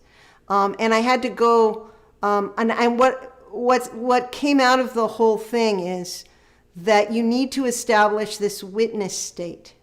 Because when you establish the witness state, and you're being able to step back when you have any kind of a memory, that is PTSD, for example, which is not a normal memory. If you're able to step back and witness it, eventually the thing that triggers that, the triggers go away. And it doesn't happen for just everybody. But if you have Sahaja Yoga, if you have this meditation, you've got a mighty tool. And the other thing to remember is that when someone doesn't treat you well, when someone treats a good person poorly, they become very strong, right? I mean, you know, like if you survive, you are tough. I mean, I'm Teflon, you know, like I have so many problems in my chakras. And Shri Mataji knew all this. I mean, she used to take me into a room by myself so she could talk about it. And I remember at the time thinking, wow, there are a lot of people like me out there, or she wouldn't spend this time trying to help me. And she would always say, give it time. It takes a long time, but it will completely work out. And you don't have her here to say that to you, but you have me. And I'm living proof. Look, if I can make it, anybody can make it. Because when I came to Sahaja Yoga, I was on my knees vibrationally. And I worked. And yes, it is a spontaneous thing, but you also need to be determined. You need to just decide, you know what? I'm not going to let this negativity get me down. I am not going to let someone who is a bad person define my entire life. I'm going to let Shri Mataji and this Kundalini help me rise above it, strengthen my chakras, and then all of a sudden, all that damage turns into strength, right? And you become just someone other people want to be around. And that's what we all want, right? We want to be someone who can lead through strength. And you're going to be able to do it. I mean, if you ever want to, if you're interested in a mentorship with me, just, you know, put your name in a chat. We'll figure out how to connect, and if I can set up a program for you, I'm very happy to do it. I've been working with probably about maybe 60 people, 60 survivors, and they've been doing pretty well. I mean, I'm not a doctor; I'm just a meditator, but it gives me so much inside to help someone else. It makes me feel better. Like, okay, it was okay to go through all that because at least something good has come out of it. So it's a joy for me. And, you know, anybody who, you know, I mean, there's a limit to how much, I mean, I work and everything else. Don't know how many, unfortunately, I think there are quite a few survivors out there. But, you know, if anyone wants to hook up for a one-on-one session at some point, I'm not sure how quickly it can be done, but we can set up a special program for you if you'd like. I did give my email address before, but I just sent it again straight to the admin. So hopefully they have that and they can send that to you, or I can just directly send it to you. But they were the first one on my settings here. Okay. No, but thank you very much, Wendy. That was great. Vivek, if you don't mind, I actually want to talk to Nika next. Sure, please. Okay, hi Nika. I just want to say that you positively glow with first chakra qualities. And it seems like you still have your childlike innocence. Did you always have that? Did you learn this from a young age and it helped you retain those childlike qualities, or did you gain them through meditation? Yeah, you know, I was 19 when I started meditating. I was in a way still a kid. I have teenagers now, so I think they're still kids. So yeah, I think not much has changed in that way for me, but it's true, like that complete awareness that starts establishing through experience in us, that we really are looked after. We can be very innocent, we can be very surrendered, we can just play around the nice game of life, just allowing the things to happen and feel protected. And that really is strengthened here. I didn't feel like that before at all, and that's for sure something that Sahaja Yoga gave me in all these years and developed now. And yeah, I can So enjoy. you surrendered. Yeah. But Shri Mataji always said that innocence can never be destroyed in us. Clouded, yes, but not destroyed. So sometimes we just need to poof all that away, those clouds, and that's it. Yeah, that's beautiful. Thank you for that, Nika. And I have a question for Sia as well. Go ahead. Yeah, hi Sia. Hi. You have currents of golden second chakra flowing through your voice and through your songs and through your device. So I'm a little scared to ask you because you're going to give me some pure knowledge. I just know it. I wish. through all these years, I'm putting it together. I'm trying to be spontaneous. Through all these years that you've been playing music and doing meditation, what is the ultimate truth that you've learned personally? Oh, how long do you have?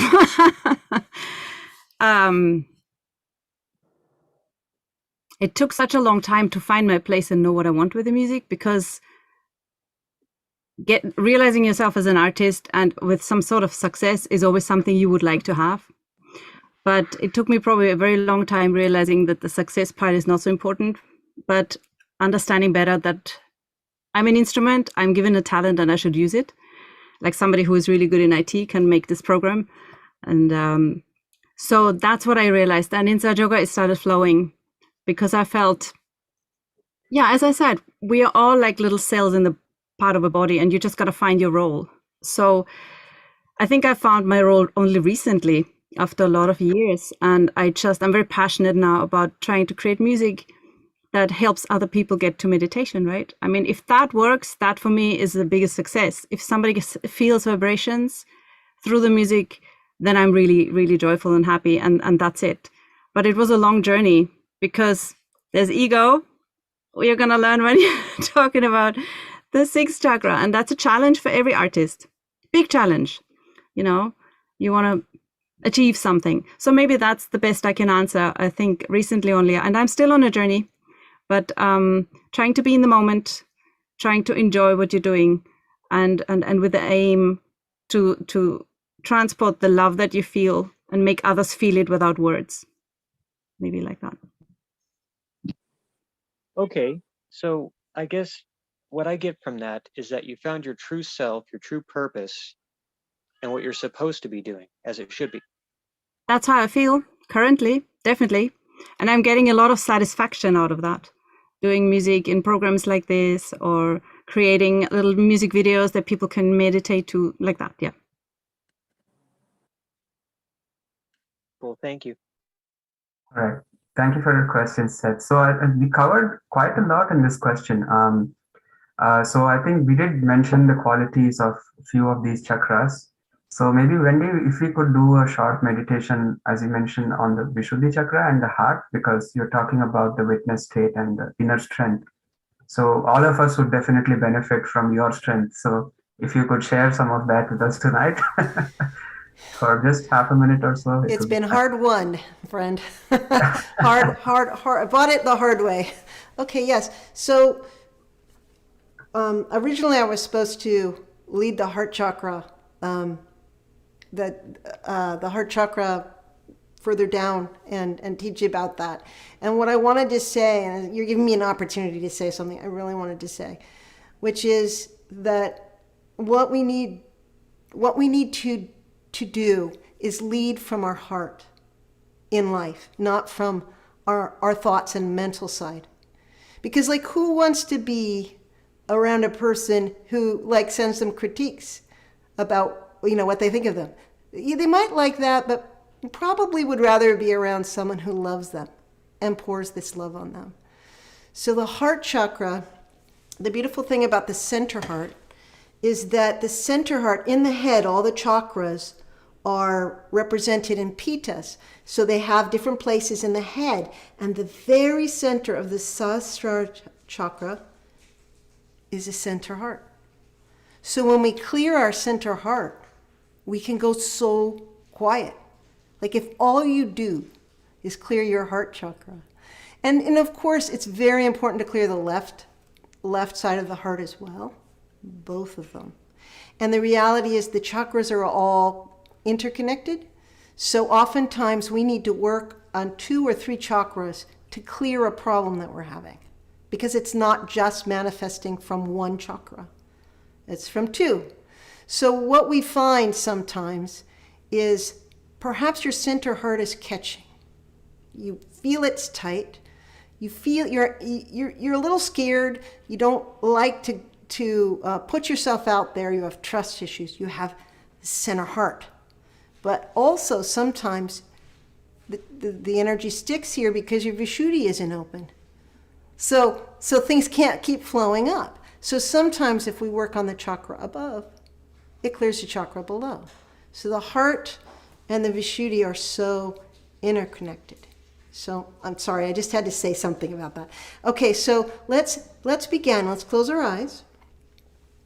Let's put our hand on our center heart, on the bone, over the bone in our sternum bone in our chest. And let's just say a simple mantra. We'll just try it, and I know not everyone's here. That clears the center heart. It's very simple. We just say Jagadamba 12 times. And if you keep your hand on the bone in your heart, you will feel it vibrating as you sing it. And if you're singing it loudly enough, and it's that vibration that opens the heart chakra, that strengthens and opens your center heart. So we'll just close our eyes. The very first time we say Jai, and we'll do Jagadamba 12 times. Jaya Jagadamba, Jagadamba, Jagadamba, Jagadamba,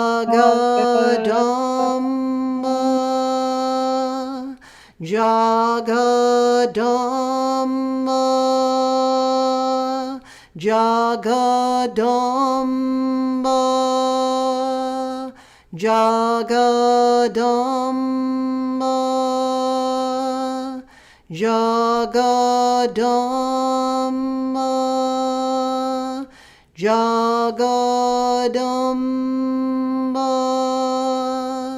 Jagadamba, Jagadamba,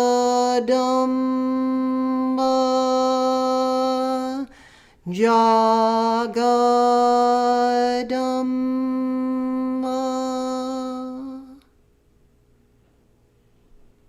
Now we can move our right hand so that the palm of our hand is across our Vishuddhi chakra. And close our eyes. If we have our glasses on, we can take them off. And we're going to relax all the muscles on our face, our jaw, our eyes. Just relax everything. And where we swallow, our throat, we can allow it to relax and open. We're putting our hand here to keep our attention in our throat. It helps guide the vibrations and helps guide our attention. Let the chakra relax. And let's desire in our hearts to feel that we are part of something greater than ourselves, something whole and complete and beautiful.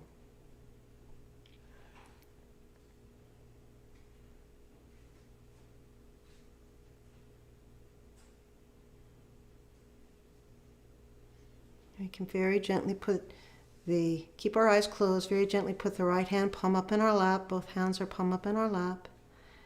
And now let's step back and watch from a distance, as if we're watching ourselves from above, watching our physical discomfort in our body, any thoughts that we're having, any feelings, aren't important because we're watching from a distance.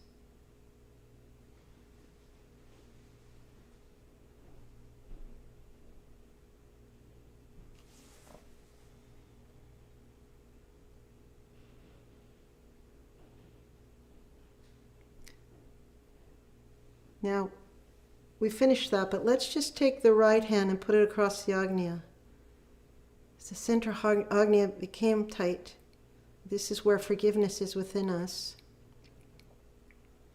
As we move further up the chakras, it gets subtler and it gets deeper. And we don't ever need to think of any one person or anything to forgive, just generally we want to let go. So let's just say 3 times, Mother, I forgive everyone.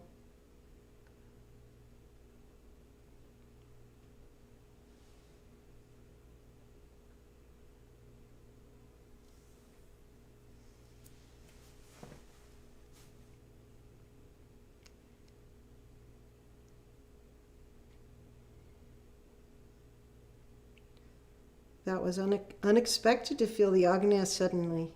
Because what happened was we cleared our heart and we cleared our Vishuddhi, and then the next chakra needed to be cleared. And it's just another example of how interconnected all these qualities are. And the thing to remember is that our chakras each have a power, like the power of forgiveness, so incredible, and the heart, the power of love and compassion, so amazing.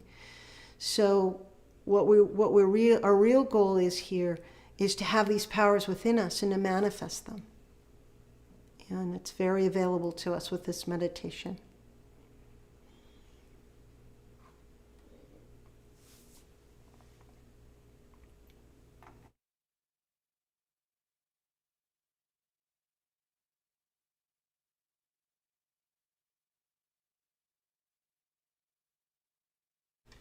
Vivek, do you feel the Agnya is cleared?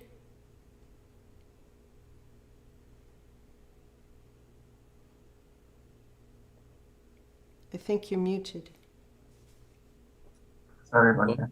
Yeah, definitely it has. Did anyone else feel that? Like all of a sudden there was a lot going on in the Agnya after? I mean, I did. I don't know if it was. Yeah, I did. I did too. Mm-hmm. So this gets back to I'm sorry, I don't remember the gal's name who got very emotional and was feeling teary-eyed. Her name was. Yes.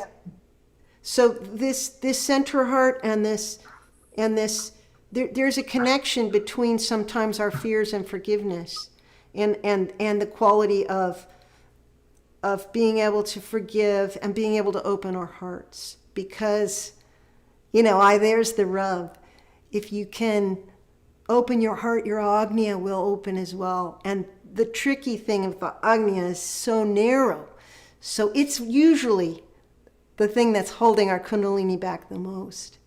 So if we continue to work on our heart, the Agnya has no choice but to clear. And so, I don't want to sound, it sounds a little dreary, but I had a heart condition when I came to Sahaj, and I knew my heart was weak.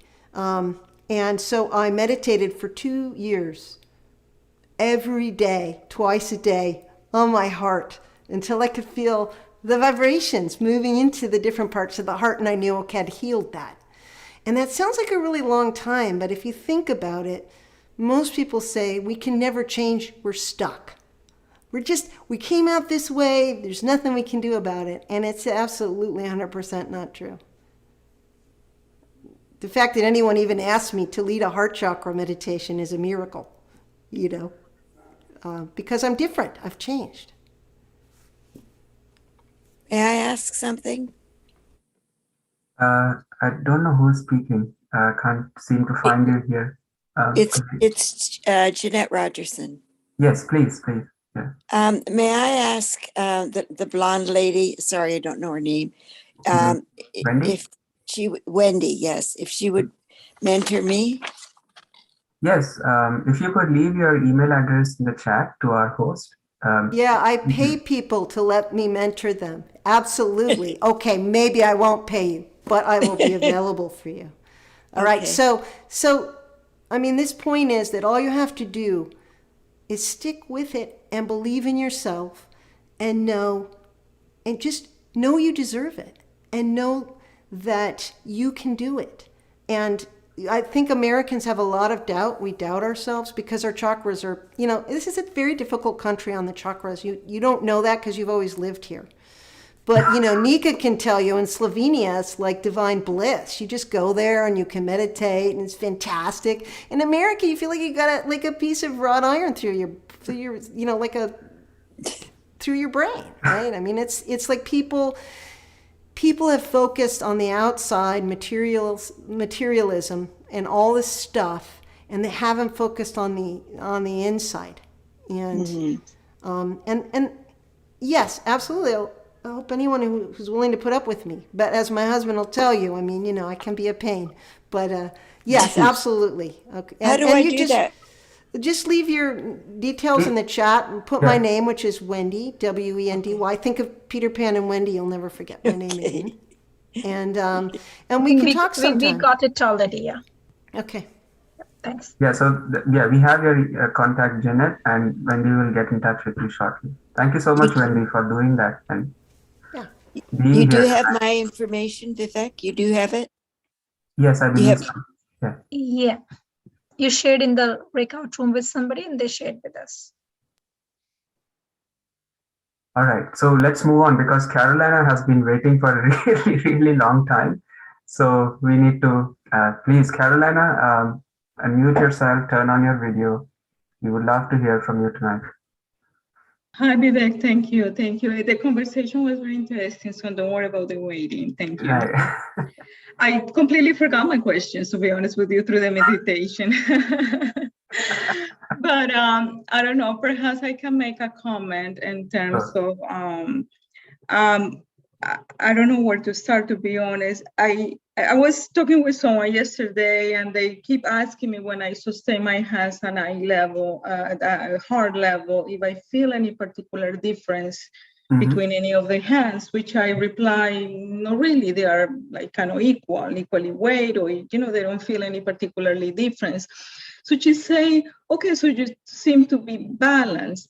But I think that is completely the opposite. I think I am so unbalanced in both sides that it seems to be, okay, of course, I'm carrying this unbalance for a while, so I'm getting adapted to it.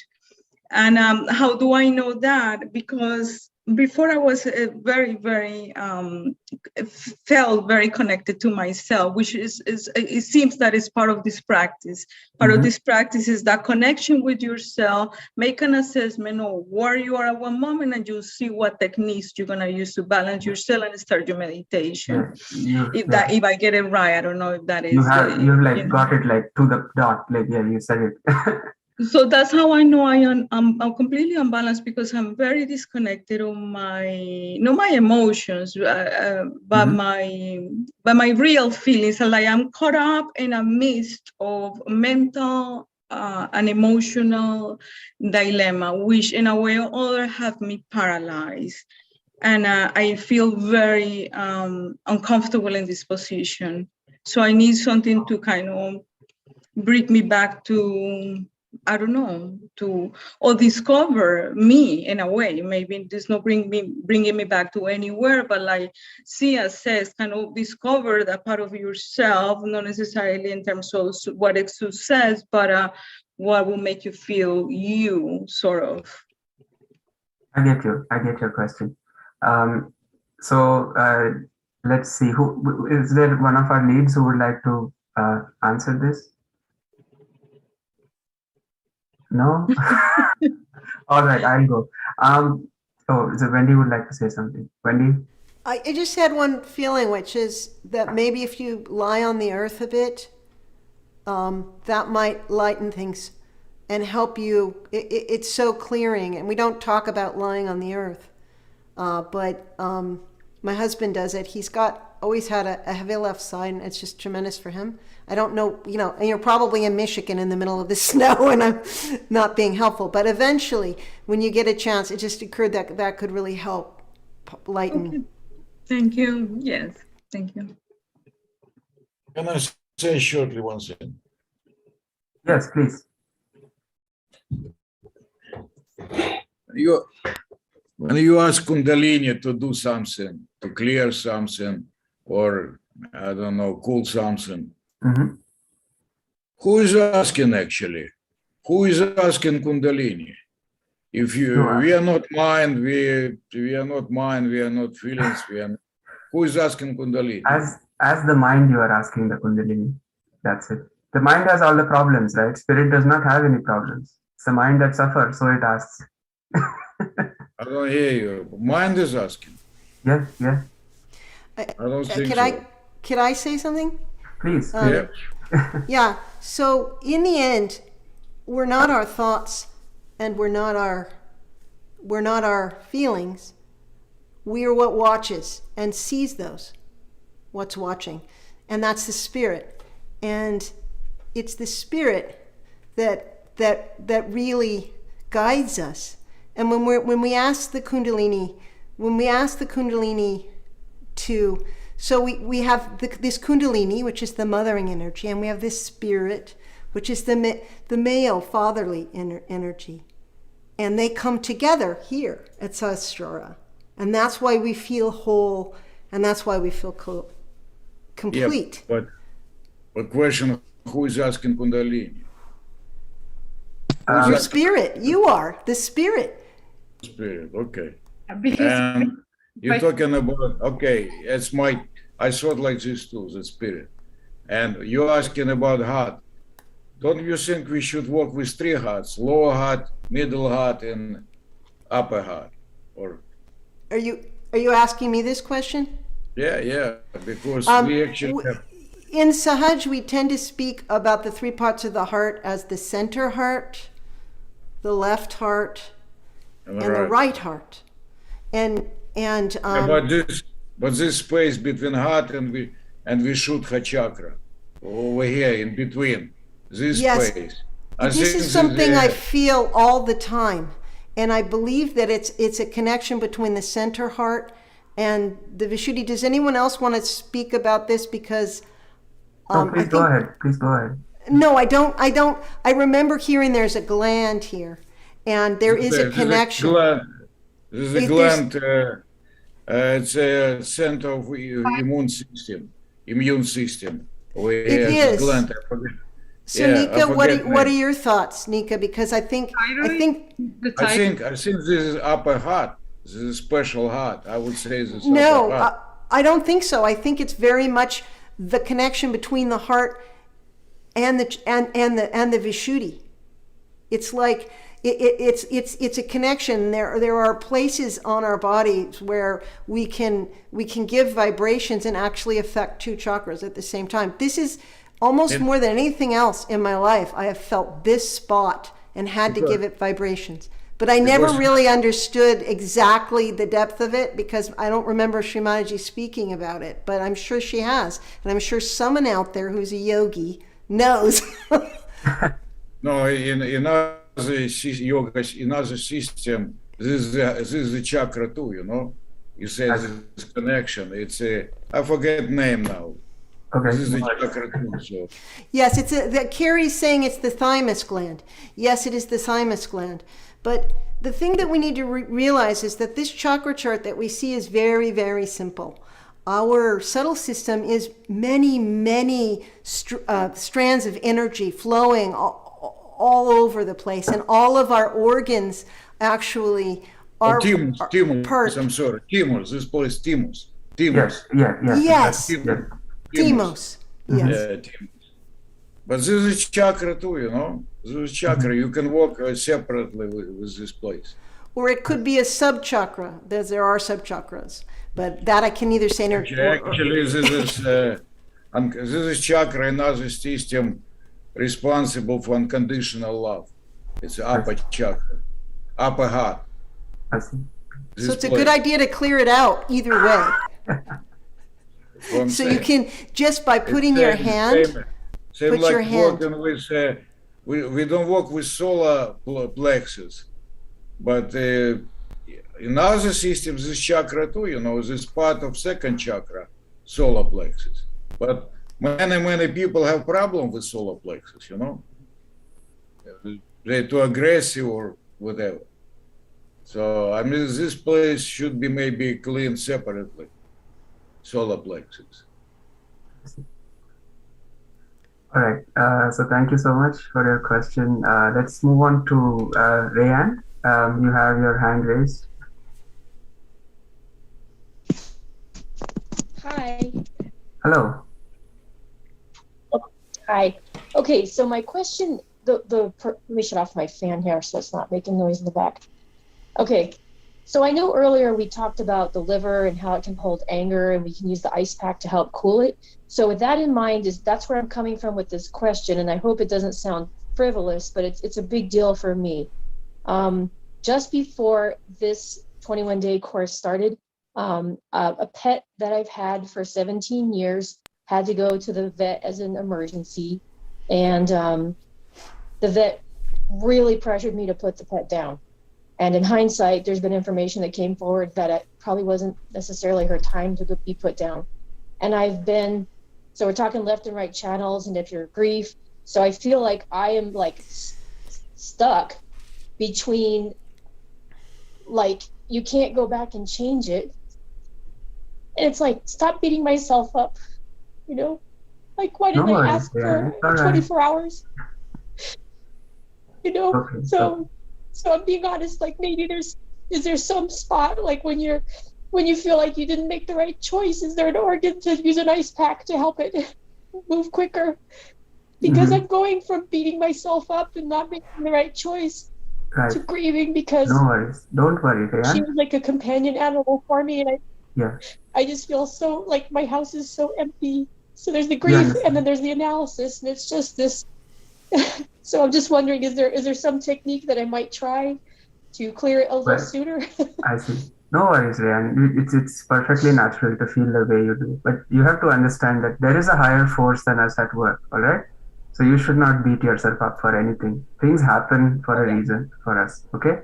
So you need to forgive yourself first. Can you do that for us? All right. So I will happily allow one of the leads to answer there's this. like a little. Sorry. Yeah, no worries. So one of our leads. Yeah, so don't feel guilty. Don't feel guilty. What's done is done. Again, it's so simple. Past, be in the present. Past is done. You had 17 great years. You'd be grateful for that. There's totally no point keeping going back and making yourself crazy about a decision. It isn't. And half of the time, it's not even your decision. The decision was even, in this case, not even your decision. So just make peace with the fact that what happened is it's okay. It's fine. You don't feel guilty. Don't hang in the past. Move on. Be in the present. And allow yourself to grieve. Nobody should ever, stop you from grieving. Grieving is so important. You grieve, that's totally okay. But stop thinking about it. It doesn't help you at all in the present moment. Can I say something? Can you hear me? Is my thing on? Can you hear me? Yeah. So this is not a solution for ice. Ice is a solution for the right side channel. That's our active side. So the candle that we did tonight, that is a solution for your problem. So you're gonna, time heals all, and we all have losses, and some of them are very difficult, and no one's to judge whether. And I mean, I actually grieve more for animals than human beings because they kind of love me unconditionally, and I find people sometimes don't. So my animals are very important to me, and when I've lost them in the past, I've been very, very sad. But I think it's an issue of the heart, and it's an issue of the left Vishuddhi, and just use your candle like we did. Just, you don't have to say all the affirmations and all that stuff. Just clear your chakras on the left side channel and sit on the earth. The earth will suck that sadness right out of you. It should help. I actually, I do. I have to do it every day though, because it's so intense, you know. So, And thank you you. may Yeah, you may 'cause be it's processing almost like, something. You may be processing something more than the pet. You may have had a loss in the past, and sometimes having a lost pet brings up those feelings as well. So you just have to be really kind to yourself and clear it. Do something. Don't sit in it. I'm not a yeah, believer in sitting in it. no, and actually, I've been meditating prior to this, and I have been able to reach the state of awareness and step back and be in relationships where people were acting, not nice, and you could just observe them. So, but I think this one was like my heart was so close that it just really was like the ultimate test for me to try to hold the space of awareness when it's your heart's that invested. So, so I do know like the higher power. I know the space of awareness. I've actually been able to do that for a couple of years, and then this just was like it pulled me out of that, and that's why I'm like, oh, just before my meditation class. So maybe the meditation class was the gift to help me get through it too. Probably. So thank So you. yeah, maybe Sorry. we could do a small meditation for all of us on our heart. If one of you could lead it, Nika, maybe you're the best person to ask. I think. I'm on a meditation duty today. Yeah, we'll do with the left side, the heart, the agya. All right, to be able to let go of this. So let's again sit up straight. Let's bring with our right hand our attention and our kundalini up to Sahasrara.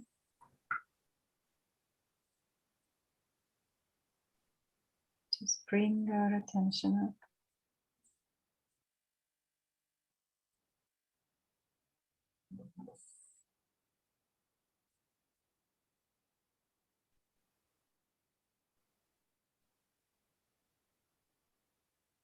And let's put our hand on the heart.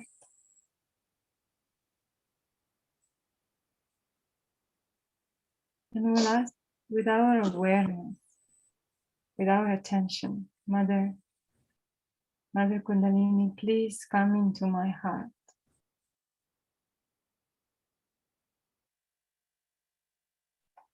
Please purify it. Remove the emotions that are troubling me.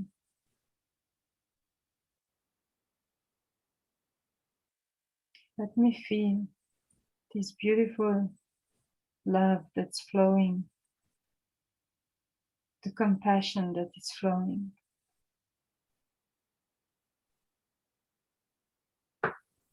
And let me feel the joy of this love.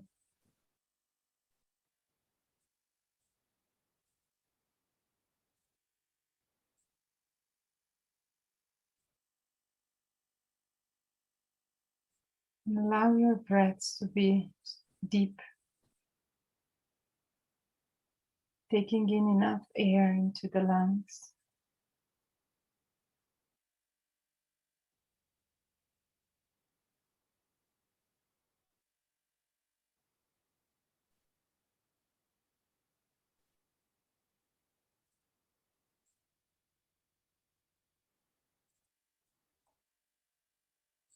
Exhaling every and all the heavy emotions.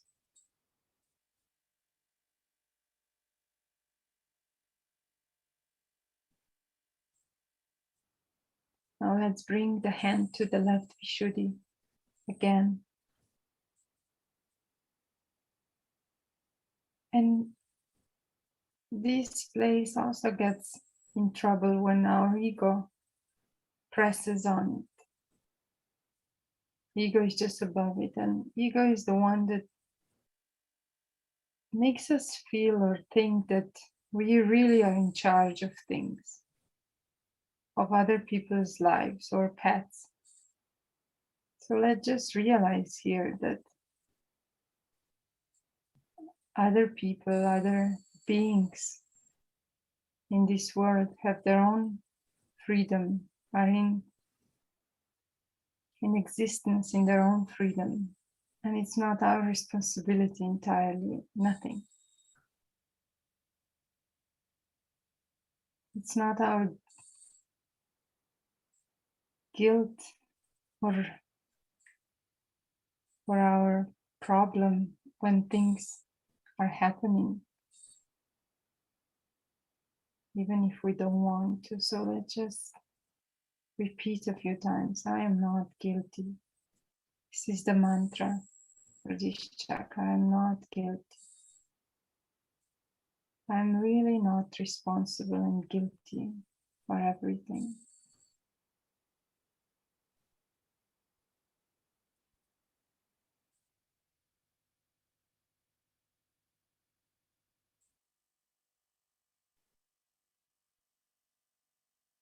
I surrender things to my Mother Kundalini.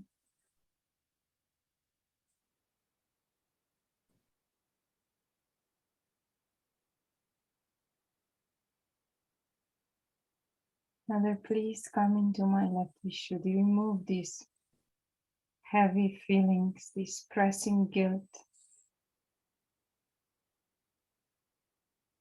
this belief that I did something really bad and wrong.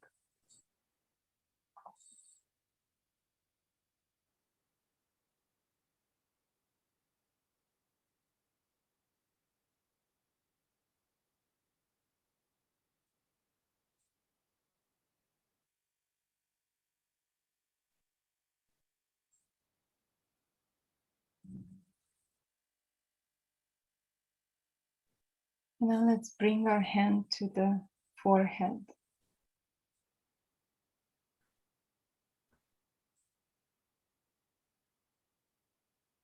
Where we will say, I forgive myself, and I forgive everyone else.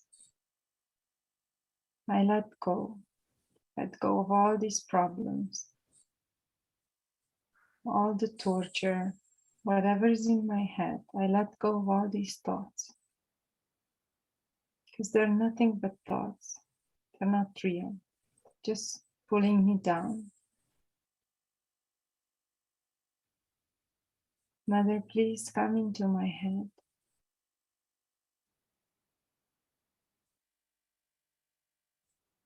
Please bring me in thoughtless state.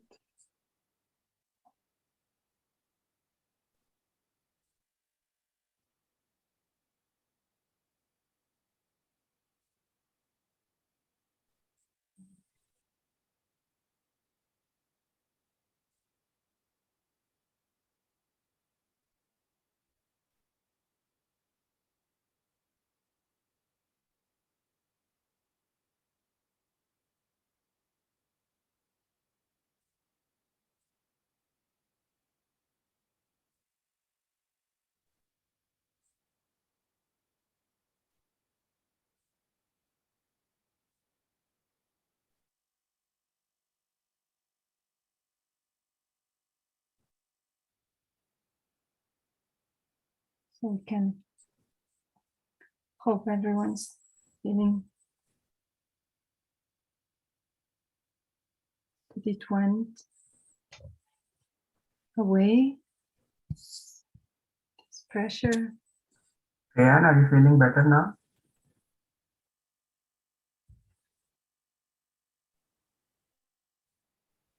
Yes, thank you.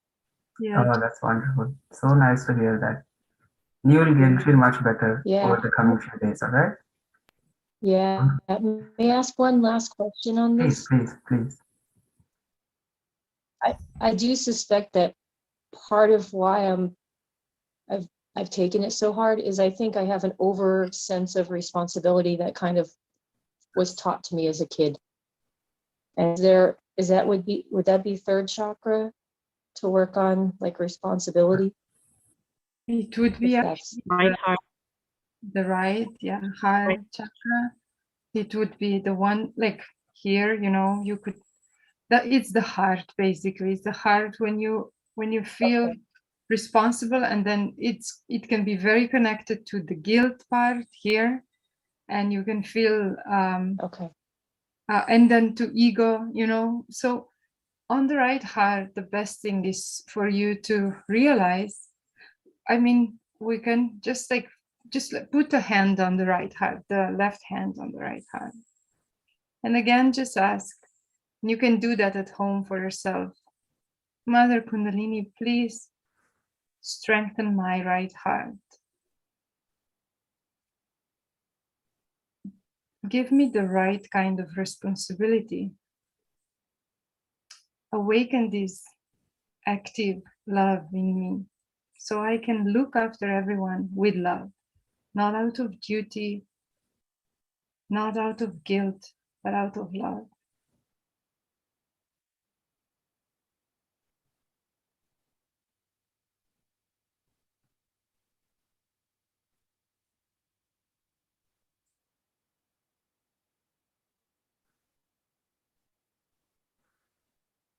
So this is the attitude, that helps you overcome this kind of responsibility when you feel bad and guilty, and really, can really bring you down, like on the left then.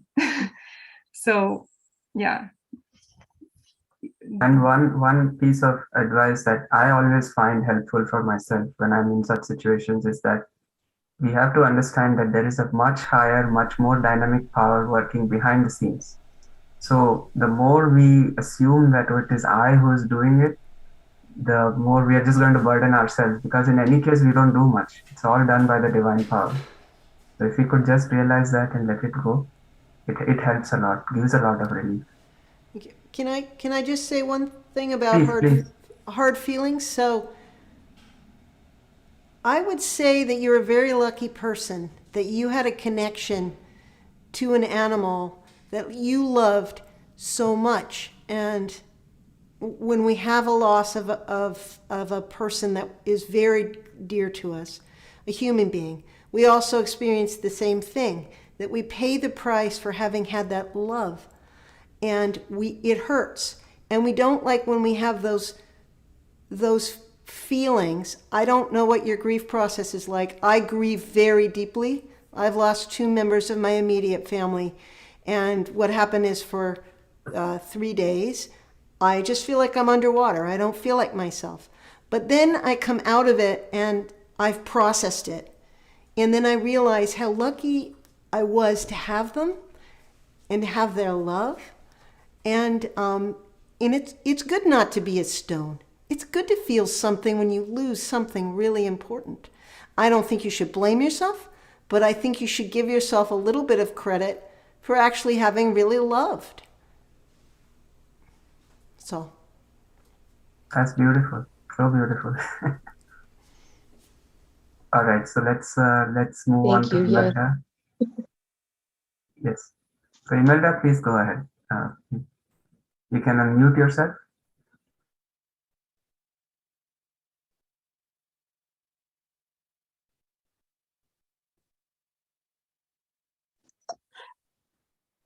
Hi. You're muted again, so you need to unmute.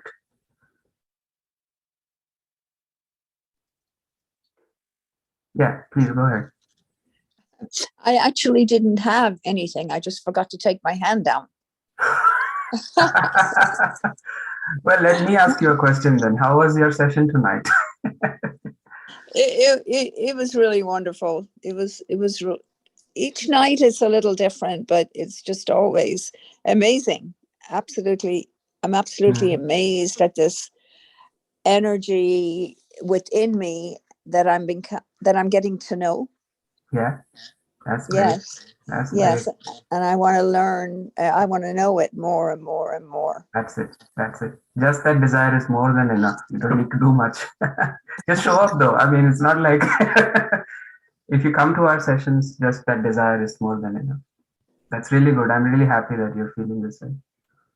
Thank you so much. Thank you. Thank you. So I remember Tavina had a second question, but decided to ask it later. So Tavina, if you're still on the call, can you please speak up and let us know what your second question was? If not, then it's fine. She dropped off. She's not here. Okay, great.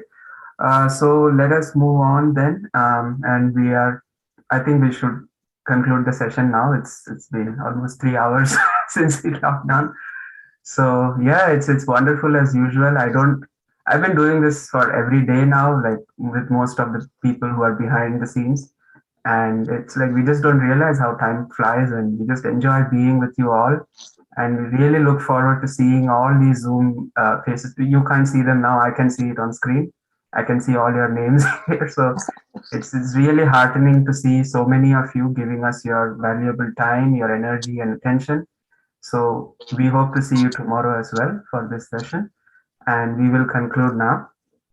So I think that's about it. Unless, Linda, if I'm missing out on something, do I need to remind them about something? About tomorrow's session, you need to remind them what's. Yeah, so tomorrow we'll be talking about the first energy center, the Muladhara Chakra, which is responsible for giving us our childlike innocence. So I think all of us will really enjoy feeling that energy, the childlike energy within us tomorrow. And it doesn't matter what age you are, even if you are actually a child, please do come tomorrow. All right, so thank you so much for coming. Please don't, this was what I was supposed to remind you, your foot soap bowl. Don't forget to dispose the water in the toilet and wash your hands and enjoy the rest of the night. So we conclude the session here today. Thank you so much for coming, all of you tonight, and I hope to see you tomorrow. Bye. Good night.